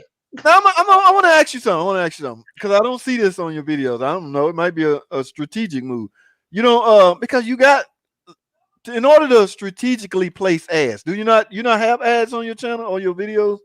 Yeah. Oh, okay. So, like, you be having hour-long videos, but you have one ad. You don't click the bot where you can put ads in certain spots? Yeah, nah, I ain't got time for that. Yeah. If you get an hour long, want to and all, but I don't know, man. We have over 1,000 videos, and I gotta start doing that. You do, yeah, you do, man. That's what I was wondering. Where you find free time to even sit down and talk? Yes. You should be on the computer. You uploaded one a day, didn't you? It's about averaging that. Oh, okay. Yeah. So I don't know anything about monetization, but when I was in there looking at it, it looks like you could just couldn't you just go in and say place ads here and it'll do the whole catalog? Yeah. See, YouTube right now places it where they want. They put it where you want, or you can go in there and you go to each video, right. Put an ad here, I'll just let YouTube handle it. Yeah. Shaun, when you get monetized, man, when you start growing, JT tell you, man. Yeah. JT, I'll put it this way. This will help you out. That can help me out. Yes. You know Chris Fix. Yeah. Chris Fix. If you go to, there's a website called Social Blade. You can put in a channel name, and it'll estimate how much that channel is making. Chris Fix is averaging $2,500 a day. Wow. Man, so there you go. That's our inspiration, right? He's not uploading daily like Scotty Kilmore. He's not on a daily trip. He like do 2 a week, maybe. You know, so he's not uploading daily either. So that means he's putting a lot of thinking and quality in his stuff. But for the most part, oh man, he said, okay, I heard that if the motor isn't the same, you have to program the ECM. Oh, that's you're into. Yeah, you need the exact same motor. It all has to be the same. Unless you're going to go through HP tuners and start, getting in there and programming it. What kind of code? He got the Ortel. What kind of code you got? Man, 25. Can you imagine making $2,500 a day? I only see a video a week, and he do one a week, right? Not even. I know, but he's making that. You got to go check that channel, that website out. Social Blade. I just seen that yesterday. I was they were talking. I was watching another live stream, and they were talking about Social Blade. So I went and did mine, and it said in 2 months I'll be. It predicted in 2 months I'll be monetized. Oh man, we can get that up. We can get that up soon, okay? Yeah.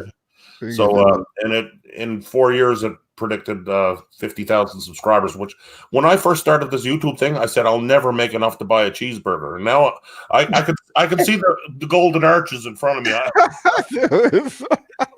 I'm getting the incentive to. Yeah, man. Let me see. I'm gonna online mechanic. I tell you what, I'm gonna go into JT's channel right now. Online mechanic tips. Hey, did you notice a downward spiral when a pandemic hit? Yeah, man. Yeah, everything went down. Hey, I heard it was because the advertiser wasn't paying YouTube. They stopped advertising, so the revenue went down. Yeah, that's when Tim. I started uploading 2 a day at that point, trying to stop the bleeding, because I was used to a certain amount every month. I was like, look, I need this every month, so I started putting out 2 a day, trying to stop the bleeding. It was just bleeding badly. It's just blood sucking. It just went. Yeah, yes, that spiral. Yeah. I got JT's channel up. What it say? What I do? It says JT is averaging about 35 subscribers a day. He's averaging about 6,400 views a day. He's making now. It says he's making between $2 up to $26 a day. Now I know it's not the lower end. I'm going to estimate it's between the 26 and 35. Not 30, close to 30. It's 30 actually. See? It's 30. and you know what? Let me tell you something, Tim. Are you on social media, Facebook and all that? Yeah, I'm on Facebook. Okay, so some of your videos over there also. That helps, dude. I'm sorry. Facebook. I gotta get out into Facebook. Facebook is making money off your stuff. No, I know it's the link, because once they click the link, they being dragged to. I ain't talking about put a video on Facebook. I'm talking about put your link from. Now they don't like that. Yeah, put your tag. So the minute they click it, they being pulled to YouTube. YouTube want all the traffic on their servers, so that's understandable. That's why they always clash. Yeah, they don't. Facebook don't like it, but That PT Cruise I put out the other day, I had yet to see a $5 a day video. That was pushing $5 a day. Wow. And yeah, you can just sit down and talk about a PT Cruiser. You know, I'm cool with that. But I got a PT audience on Facebook, not on YouTube. So what I do is, Tim, I'd be interested in this, in your thoughts on what Social Blade has to say about my channel. Okay. Let me see. This guy's go out. Let me go up here. Social Blade. Let me go back up there. Yeah, I need that sucker up to at least 50 a day. I can stop working so hard at work. You're tired of working. His garage. Let me see what his says about this garage. Okay, here we go. 188 uploads, 750. Wait a minute. You in Canada? Yes. Yeah. Oh, I didn't know that. Check that out.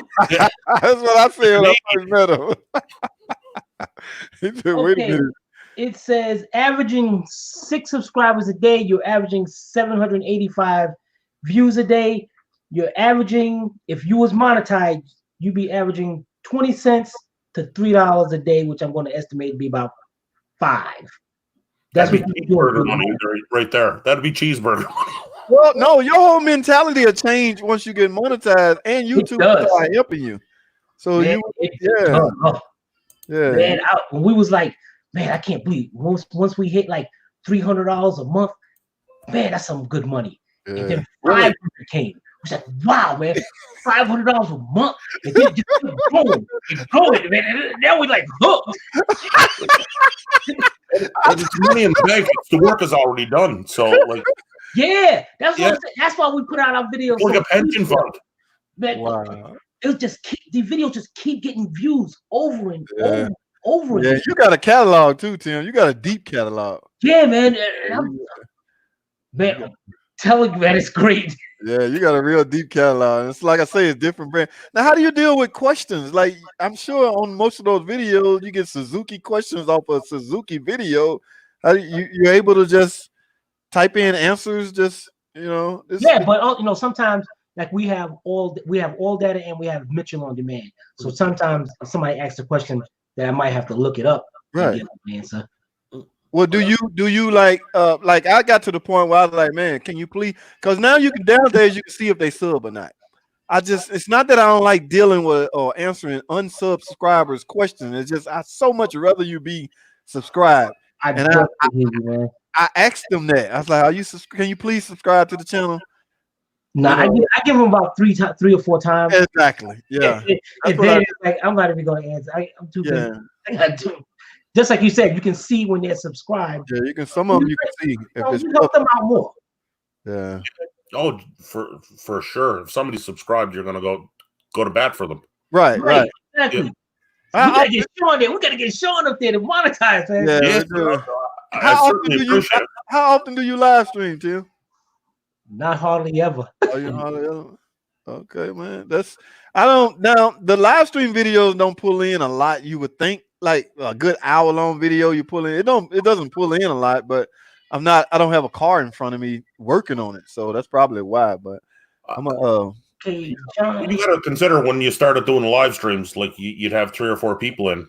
Now you got a pretty it builds a loyal audience. Yeah, I know that from the few that I did. It's great for networking, and like you say, it is networking. Yeah. P21. I don't recognize that code. And PO606. Powertrain is failing. Woo! The PO606 is set when the powertrain control computer is failing in its own self-check. Dang. So it can't check something. It's failing in its own. I've seen something. With the CPO. In most cases, the processor itself is defective, and the PCM needs to be replaced or reprogrammed. But he said he didn't have a problem at all before he put it in. Yeah, he had no engine in it, I think. Oh, that's right. So he ain't gonna have no problem. That's right. You gotta. Thank you, John B. He subscribed to all 3 of us. I appreciate it, man. So he got that's some. That's some issues. Yeah, going in blind like that is a risky stuff. It's plenty more.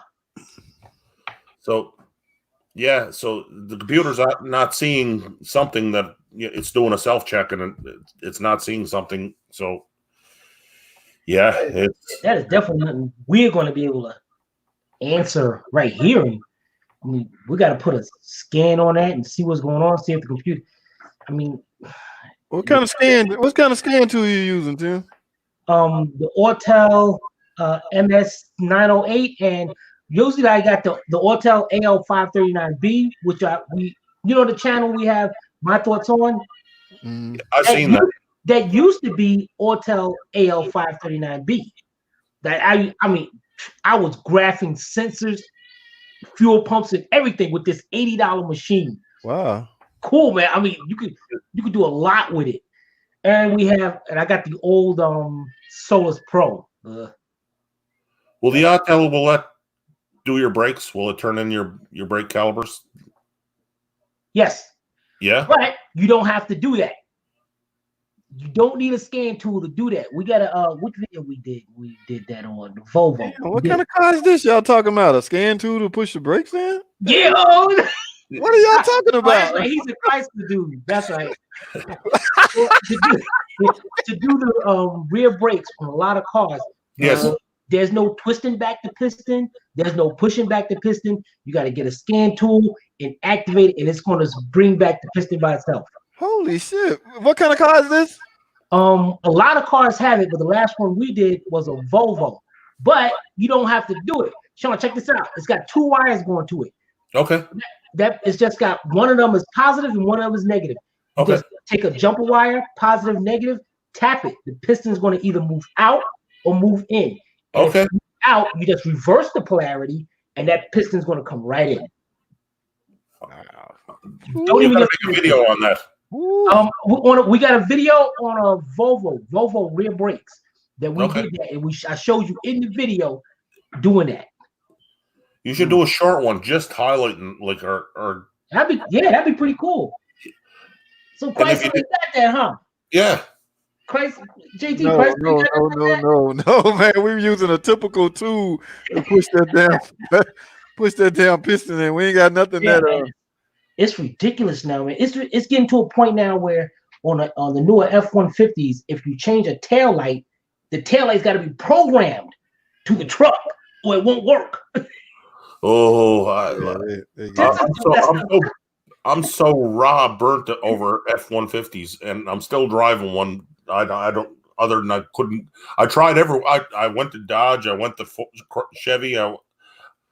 Nobody wanted my truck, so. It was an oil burner, man. Nobody want no oil burner. Oh, Jesus. It burns more. It burnt more oil than my furnace in the house here. Holy Jesus. Oh man, I like Fords. I love Fords. I bleed blue, but man, they did me wrong on that truck. Wow. What you drive, Tim? What you drive daily besides the work truck? That's it. The work truck. Every day we drive in the truck. My other vehicle is an '81 Chevy van that I'm repainting. We have a '91 Mustang. That's the one I'm building to race Eric.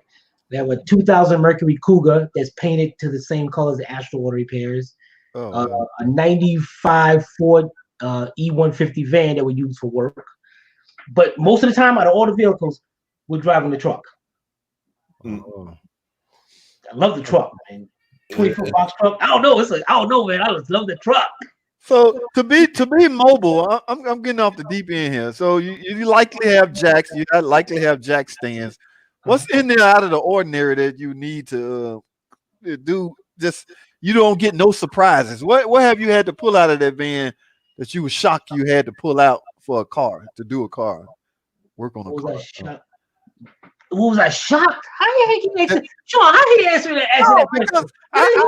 I was trying to go mobile. Whoa, somebody done hit us up with a super chat. Yeah.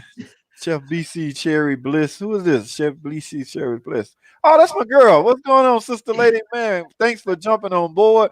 Hey, Miss Lady, meet my 2 friends here. I got a buddy, Shaun. We call him Caper. Caper, yeah. I just found out his real name was Shaun. You know, on the internet, you can be anybody. And my man Tim here with Astral Auto Repairs. These two real cool dudes. We just on here shooting the breeze, shooting chit chatting. So y'all, this lady, she has I think it's a chef channel. Chef channel. She I think she cooking over there. Now she's making me hungry. Just talking about it. So Yo, JT, our truck has everything I need to do any kind of job I need to do. wow. Anything. Well, you made a believer out of me because I seen what you're tackling, and it's, man, even the first one I seen was the fuel pump, and you got them going on the side of the road because the I think the lines were the solder joints, or no, you put a new fuel pump in it, or did you put a fuel pump in it, or you told them how to change the fuel pump? You got it going because the wires were out of the socket. Somebody put a used fuel pump in. It was an Ultima, I think. Oh yeah. They were stuck at the pocket. They were stuck in the Food Line shopping center parking lot. That's right. Yeah. All right. Wait a minute. It was that one. Yeah, that was the one. That was the one. The wires was all messed up. Yeah. They changed it and all. We got some weird people out here, man. Yo, sometimes yo, guys, check this out, man. The harmonic balancer, you got the bolt in the center harmonic balancer. That bolt was a 2000, what year her car? 2002, 94 Honda Accord. Everybody told her the bolt had stripped out. They couldn't get the bolt out. She went to everybody down here. Everybody told her you need an engine. We can't do nothing, you need an engine. She called us. We get over there, and I did part one of this video up here already. Oh yeah.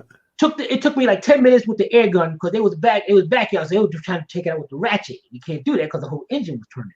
So I'm taking like 10 minutes, hitting the ratchet, hitting the air gun back and forth, finally get the bolt out, strip the threads out completely in there.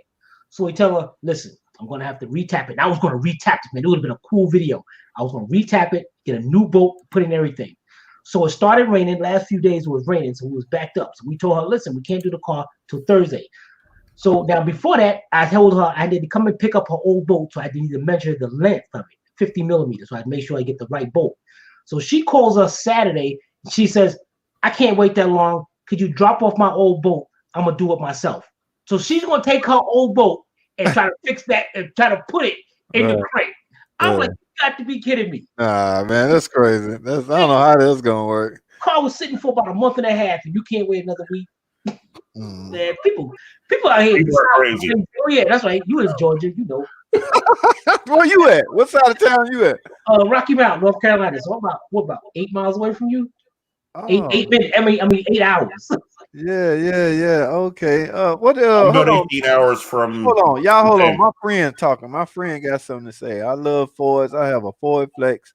Used to have a Lincoln Blackwood. Okay. Yeah, she had one of them. This is a Ford girl. I don't know. I might just lost you as a friend, Miss Lady. You. I'm just joking. I like jumping on board, Chef BC Sherry Blitz. Somebody up here said they had a PT Cruiser that wouldn't start. That's John B. I got a PT Cruiser won't start, and I watch plenty of your videos. You gotta get it started, man. Let's find out why it's not starting. Let's get that thing running. See, it's quite. I don't know, John. Man, like when they give me questions like that, it's like, what am I supposed to do with that? You gotta give me something more than that. You gotta know, is it cranking? Yeah, but I think he's just having small talk right now because he didn't say. He don't say. Why it's not starting, or what do we want to get it to start? He's just having small talk saying that it's not starting. Yo, we got two PT Cruisers. Who got a PT? Oh, we got two. What do you mean? What do you mean? What I mean? I got two PT. Oh, you own two PT Cruisers? Hey, Gen 1 or Gen 2? The 01 or what year? One is a 2002, one is a 2004. Okay, those both Gen 1s, generation 1s. And one of them is the one I did the head gasket on. And you're right. I've been trying to buy one. Huh? I've been trying to buy one. Yeah? Yeah. Thanks. I like the look of them. But I'm trying to find a standard shift one.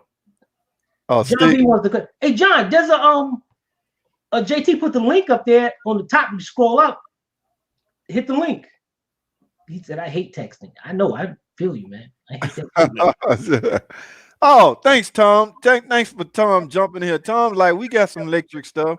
Chrysler has electric parking brakes, specifically Okay. Cherokee 200, and the setting is on the radio input brakes, something like that. Yeah, Oh, check that out. That is cool to know right there. yeah, we got electric stuff too.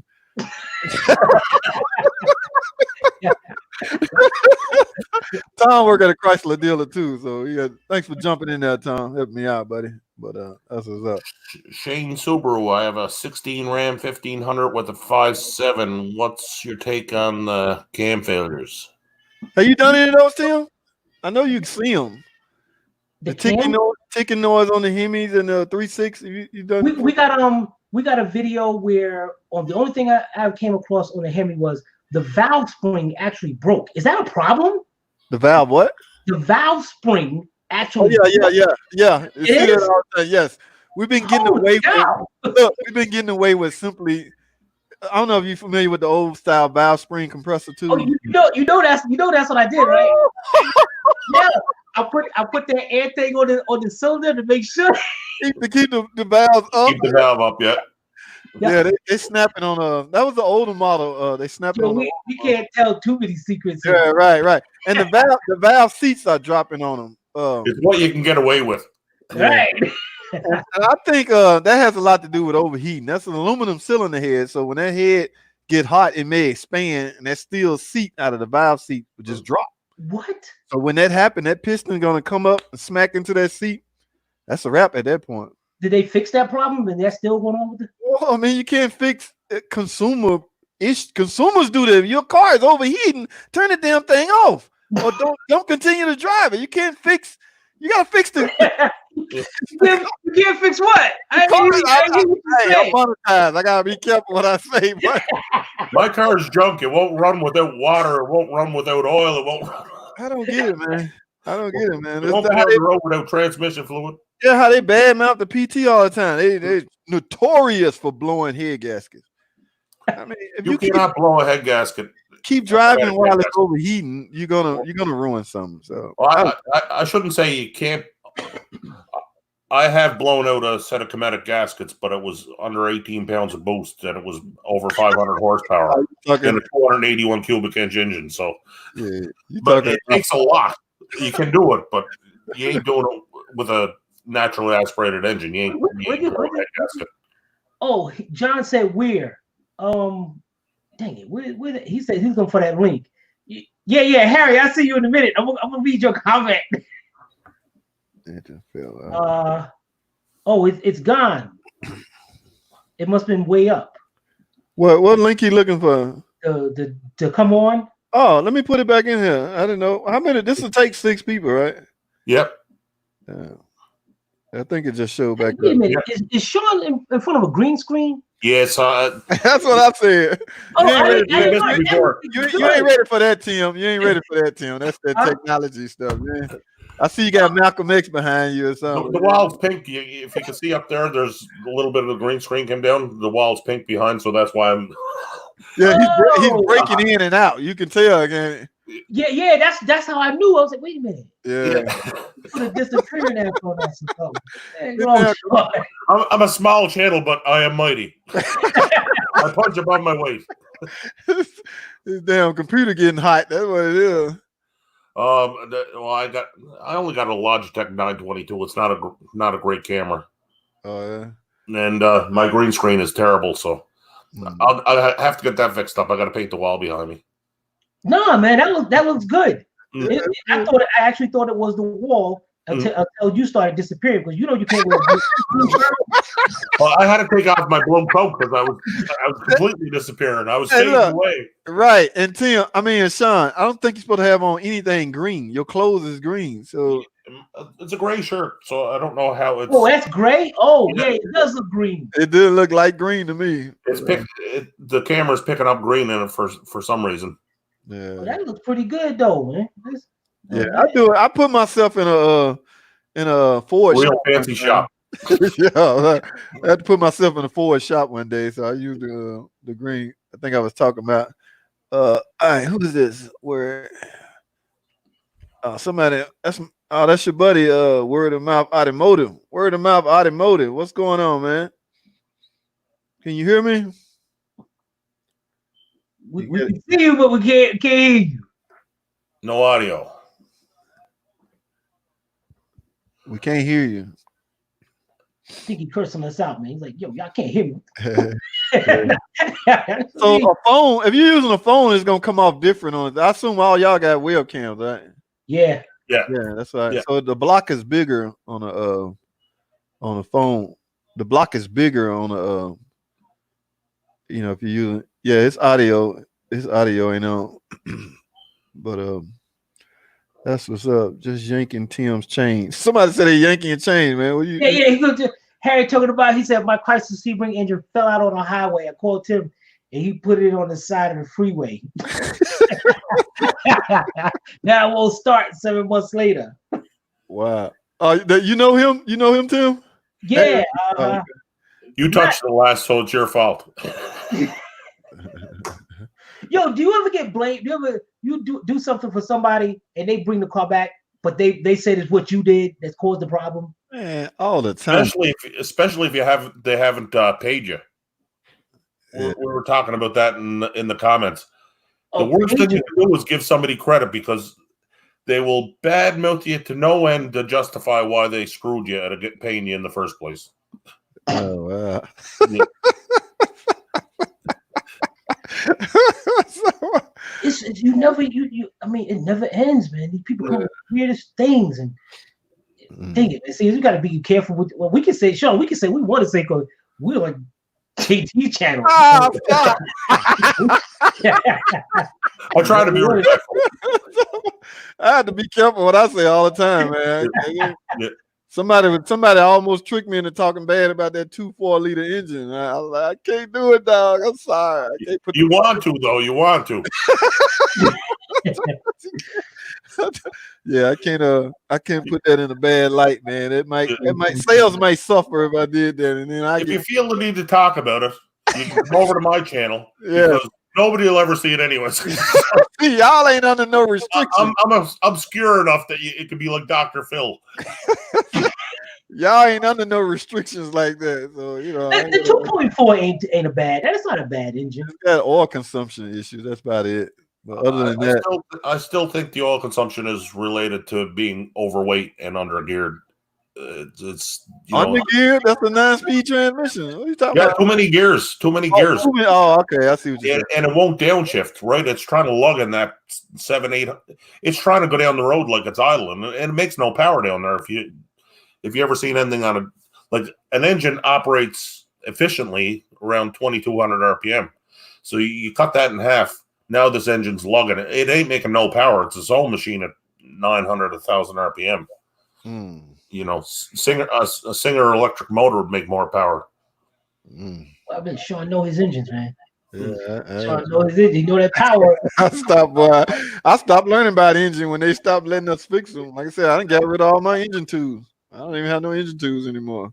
I think the problem with the camshafts in the newer engines is there's so much lift and the duration so short, so it's a very pointed camshaft, right? That roller bearing is deflecting on each side of that camshaft, and I think that's just wearing out the rollers in the followers, the cam followers. Mm-hmm. That's what you're saying, yeah. Causing the ticking noise that everybody. Yeah, causing the ticking noise. It's just because if there was more duration on the camshaft, then it'd be more egg shaped, and it'd be like a high performance camshaft keeps the valve open longer, but it's actually easier on the follower. Do you get what I'm saying? I see what you're saying. It's at the point. It's just like a more of an oval, It's like it's always flicking, and it's just wearing the bearings out of the follower. Yeah, but they got that Hemi engine ticking. A lot of people confusing that with exhaust. I know you done one of those. The exhaust stud brakes on the Hemi engines. Yeah, they're bad. And it'll give off a ticking noise, and people confuse that with freaking engine noise. Yeah, they call that the Hemi tick around here. That's not the same. But everybody around here knows it's an exhaust leak. Right. Yeah. You got to be able to distinguish the two because you take it into a mechanic, he gonna charge you for that engine repair. and go ahead and fix your stud because he done got 20 hours from you anyway on the engine. So you just gotta be careful and know what you're doing. I don't know, JT sound like he's speaking from experience. No, man, I see it happen, man. I seen a guy in the shop actually misdiagnose one. So down here, and he works there. They don't do exhaust work down here. Anything that has to do with broken bolt on a head, they will not touch it. Not even the exhaust shops down here will touch it. So I'll take it off in a minute. Hey, you want to pay me? I'll take that head right off and drill that bolt. I don't care. Yeah, y'all got a Midas places like Midas down there. No. The muffler place we have is called Easy Muffler, and they will not do any kind of work like that. But they specialize in exhaust converters. They specialize in exhaust converters and stuff like that. That Honda I'm doing right now, the head gasket, they originally took it to another repair shop, and the repair shop told them we don't do head gaskets. What? Yeah, the repair shop told them they do not do head gaskets. They're fussy what the work they do. Brakes. That's where there's more profit in brakes than in. Why are you doing it? Is it overheating, Tim? Why are you doing a head gasket? Well, they brought it to the shop because it was running bad, and they did a block test on it and found out, the head gasket blew. Somebody did the head gasket on this because it was a blue gasket, and one of our subscribers said it looked like it was a Felpro, but they didn't shave the head. So I was just going to ask that. Yeah, it sealed for a little while because it was a new head gasket, right? And the guy at the machine shop said this thing ain't gonna be able to be milled no more, which I don't understand that. Oh, shaved off. And how can a head not be shaved anymore? Well, it's like, and it all depends on how much compression's in that engine to start with. It may like being shaved. It may like that extra half a point of compression. Yeah, that's what I figured. I mean, if you get more compression, you got a little bit more power and all. Yeah. As long as it ain't shaved. But what if stuff don't bolt back up? The intake won't bolt back up because you done cut so much off of the head to some point where the shit won't line up anymore. So it's still on the side. It's going to mount up no matter what, and the exhaust system is going to mount up because it's flexes. It's going to mount up. Yeah. Well, sure they got specs just like rotors. They got specs on how much you can cut off. Right? Yeah, right about that. People still nobody wants to take a chance anymore. Well, if your livelihood depends on repairing heads, you would think you'd make it happen. But sometimes they just want to sell you a new head. And the laws here are ridiculous. And down here in Rocky Mount, if somebody sues you that for work that didn't work out on your car, they can't win. I don't care if it don't fix their car. If somebody came in, their brakes are squealing, and I said, yeah, you need a radiator. I put the radiator in. As long as they agree to that bill, they cannot sue me. That's the law here. It is so messed up, man. Is the agreement verbally or signed? Like you got verbally and signed. If you agree to me fixing something, whether it fixes your problem or not, you still got to pay me, and I'm not responsible for anything. That it is so lopsided here. I think that's why we're so busy, man, because people getting tired of these shops down here. Well, honesty goes a long way. Like if you treat somebody right, and be honest with you, like if I lived in the area, you have a whole catalog. It's got to be good for business, for one. And if you got the repair done, I know how much time you spent on it. The work is right there. I can follow the whole job. We have people calling us from out of state wanting to bring us the cars because of YouTube, because they see the video. And you're going to get it. When you start putting your racing videos up, you watch. You watch how many people start calling you and want you to do their work. Yeah, it's like... Oh, there we go. I can hear you now. Hear me now? Yeah.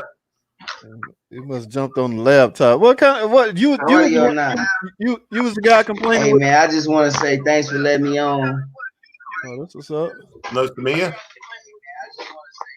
John, what's up, man? You bought I'm there. I'm him. I got the 08 Cadillac. 08 Cadillac.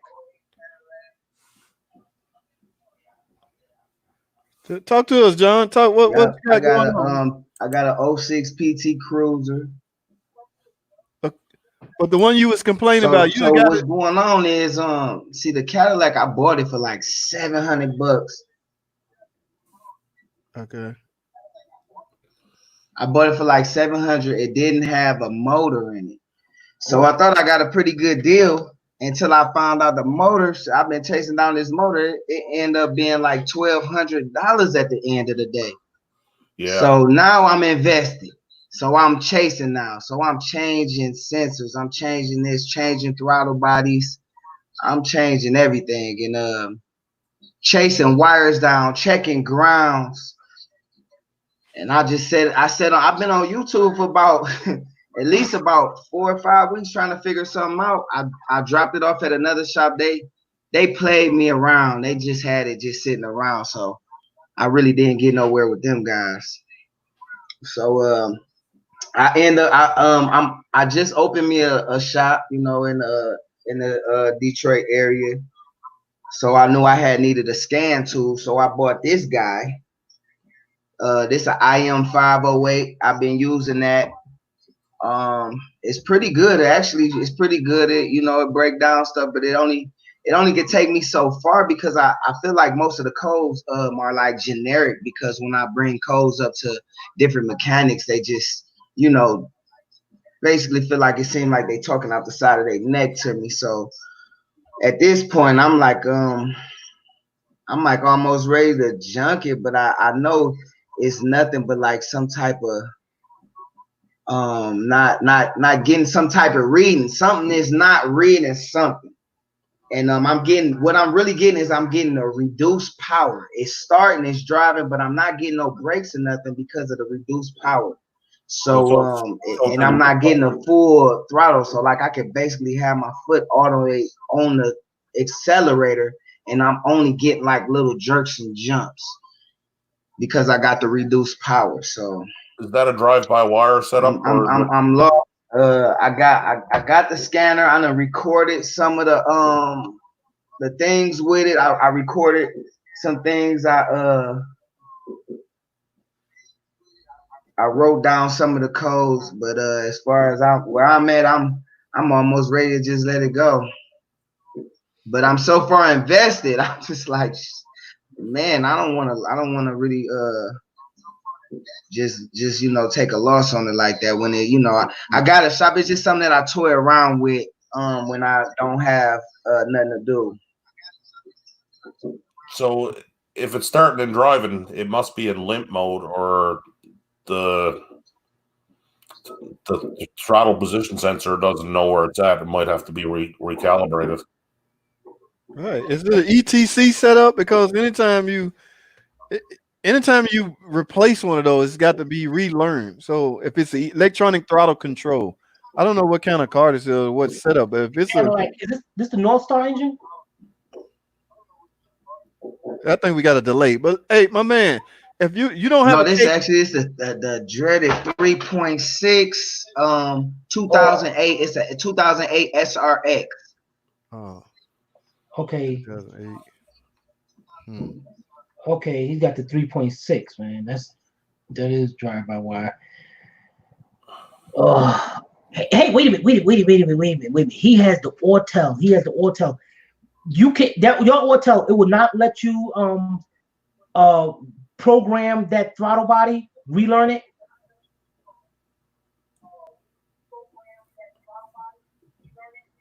Well, like I said, this is a brand new tool for me, man, and I'm just getting in the business. I don't really have a lot of people to reach out to as far as mentors, man, and my situation where I'm at, I'm just going, man. I threw myself in there, I invested some funds into it, and I'm here, and I'm not turning back. So you guys, honestly, Astral and Auto News, man, I really watch you guys. Like this guy's garage, I probably never watched his channel, but I probably will now. So so you guys really my mentors at this point, and I'm just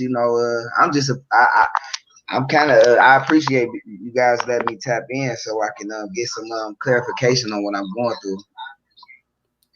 So Tim was saying that you should be able through your scan tool there relearn the drive-by-wire.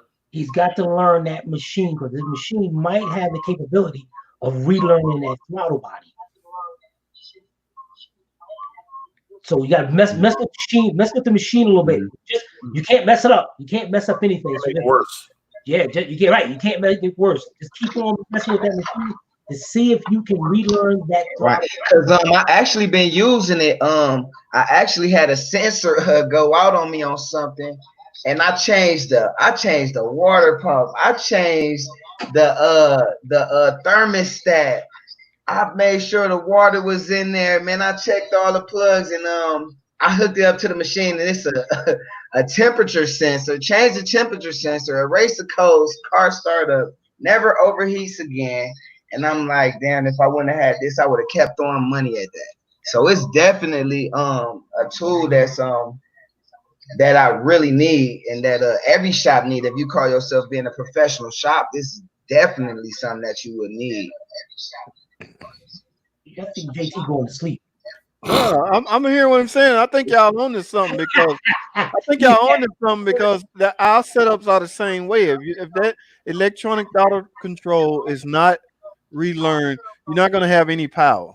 So in other words, you just can't put a new throttle body on it and go. It has to be, because if you don't have no cable, dude, on the throttle where you can rev up your engine outside under the hood, it is throttle by it is electronic. Yeah, just like Shaun said, drive-by-wire. Or drive-by-wire, that's the word I've learned. If you can't do that, under the hood, it's drive-by-wire, which means you got to marry that signal to your computer or learn that signal to your computer.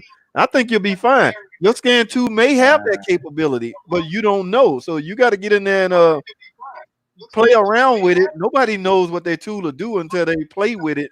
You got to get in there and play with it and see if you can accidentally run up on it or read something up on it and see if you can get into it. But you got to get into it. Your throttle body has to be programmed. I think that's why you don't have any power. If the car running and you stepping on the gas, nothing happened, you likely have to relearn your throttle body to your computer. If you got it running and starting, you got it half beat. No, right. You running. You just ain't got no power. That's because the computer don't know what a throttle is. So the computer, you could have no power for two reasons. The drive-by-wire, it's not seeing it. I think Tim, did you look it up on your Mitchell that code could be a bad ECM? No, I just looked on Google. Okay, and the other thing is it could be in a limp mode for some other reason, which would be cut your power down. So it may be restricting your power because it's not going to destroy itself. So a transmission can put your vehicle in the limp mode. Are those the only two codes you got?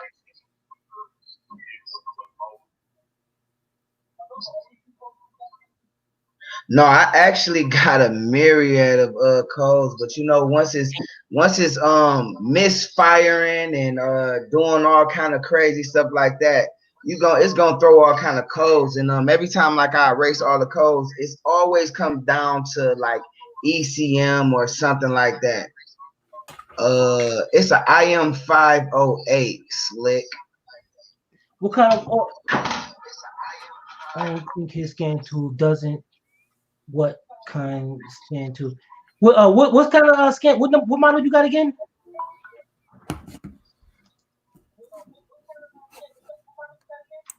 It's an IM508 by Autel.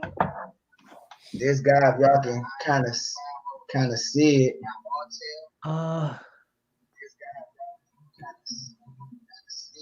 Holy, wait a minute. You got the. So. I also got Mr. Auto News, man, your specialty. I got a PT Cruiser, and that thing, man, is just what ended up happening is it needed an ignition switch, and I knew this by the APN test that you walked me through so kindly. Oh, that's what's up. So I did that. And what ended up happening was I ended up breaking the skim module on the ignition. So Ooh. I ended up trying to rewire it. Didn't work. Went to the junkyard, got me a couple more, rewired it the right way. Didn't work. So now I'm like, now it's saying it won't read my skim. I got it to start because I bought the car for like $200 because he said it might have needed a starter. So now I'm like, this damn near free gift and costing me money too now. So that damn thing's sitting at the shop too. Yeah, man. If you don't have a way to program know? that skim module, first of all, you're gonna have to get the skim code. The only way to get that is from parts department at Chrysler. So if you have no way to get that, it's not gonna work. You can use a used skim module, but you have to get the VIN off of the car that you got the skim module out of. Okay, so that's the only way you're gonna get the code to that skim module. Oh, you know that's not Right. So other than that, you got to get a new skim module, and on top of that, you have to have the capability to program it. I don't know. Yeah, I don't know if y'all. No, he's got the IM508. That's specifically made for key programming and all. Is it really? Yeah. Yeah. What made you get the 508? I mean, oh man, that's a good machine to have. Yeah. But it might not be. But I'm looking Listen, man. Like I said, man, I did my own research, man. I tried to not be cheap, but I also tried to spend a couple of dollars, because plus I had a couple of cars that I was programming keys to for different reasons and stuff. So it just really ended up being a great tool for the shop at the end of the day. It's primarily made for programming keys, and I see it does some functions on resetting computer parts, but I'm not sure if it can do that. What you need also, you need something else to go with that, man. That's a good tool to have. You got, dang it, good. What's dang man. Let me see. You need something. No, hey, let's see. No. That is a good tool to have. Might have to buy a license for HP tuners and actually get in there to be able to recalibrate some of this stuff. But that's well, at the end of the day, man, I'm not gonna lie to you. It's not my bread and butter. It's really good practice. It's not junk though, and I got a couple dollars invested into it, which is the only reason I'm like, junk price. They tried to offer me $175 for the Cadillac, so I pretty much was just like, well, damn, let me see what I can do to try to make this happen, So, and then I seen you guys was live. I said, oh hell yeah, we got some heavy hitters up here.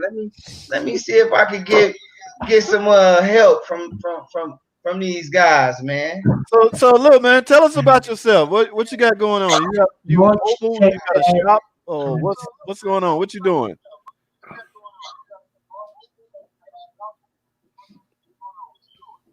Well, I actually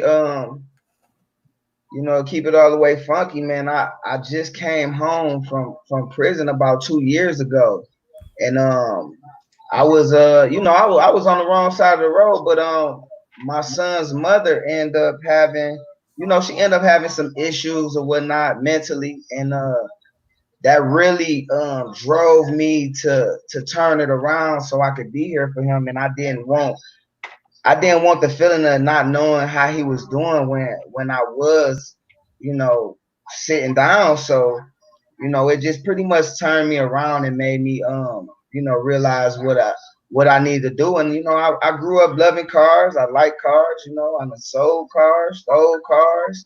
But at the end of the day, I knew I had to turn around and make it right for not only me but my son. And I had to break this cycle, man. So. Mm-hmm. I started really getting into the cars, and my dad came around, man. That was really helpful because my dad been messing with cars forever, so I got him back into it, and we building our relationship back off of that. So I end up buying a hoist for the shop, and then we start buying tool after tool. It started growing, and at this point, coronavirus kind of slowed us down, but long as people still need to get places, I can still get them little good brake jobs in and them change parts in. So, you know, at this point, you know, I'm just tinkering around with the stuff I do and just seeing what kind of skills I do got. Because I actually got another SRX that the head gaskets went out, and I broke that all the way down, put the head gaskets in, and, you know, got that thing back together. So, you know, I'm actually having fun, man. It's kind of, it gets to the point where it's even kind of hard to even want to charge somebody because I really like what I'm doing, you know. So, but, you know, my wife told me, set your price and live your life, baby, because we got bills to pay. So profit's not a dirty word. That's where I'm at, man. That's what's up, man. That's what's up. How old are you?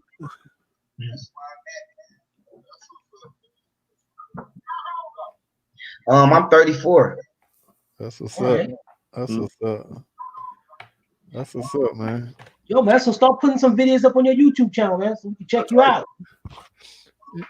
Best advertisement in the world. That's it. Man, you know what, man? I get that a lot, man. You know, I'm not a scary guy. You know, I actually pumped out a couple videos on Instagram and so that's when I learned, oh shit, I need to actually use this shop manager that they got on this tool so I can start scheduling my appointments the right way. And I just was surprised at the feedback that I got from that, and I was just, you know, I was just happy about that. So, you know, I know if I really rev it up, I can really go somewhere, but I just want to make sure that I got everything in place and everything structured so I won't, you know, have to turn people away or make it look unprofessional, you know. So I'm really still kind of backyard shop with all the stuff you need to be a good shop, trying to get everything together to make things work for me. Under promise and over deliver. Don't get in over your head. That would be because we all started out. So yeah, turn away work in a minute, man. Yep. That's what's up, man. We appreciate you jumping on board, man. We was just chit-chatting it up. We actually first time all three of us was on. So I was planning on ending this stream an hour ago, but you know, Tim convinced me and Shaun convinced me to pass out this code. But yo, you know, almost 10:30. Right, I might be in trouble. I don't know yet. So. It's 11:30. I got 2 phone calls and 3 text messages, but I'm looking at the phone. 2-hour-long video, guys. That's what's up, man. I'm tripping, but that's what's up. An hour and a half ago, he said, "I'm on here 35 minutes." Yep. But stay in touch. Word of mouth. That's the name of your auto shop, or this? Well, I don't know your name, but yes.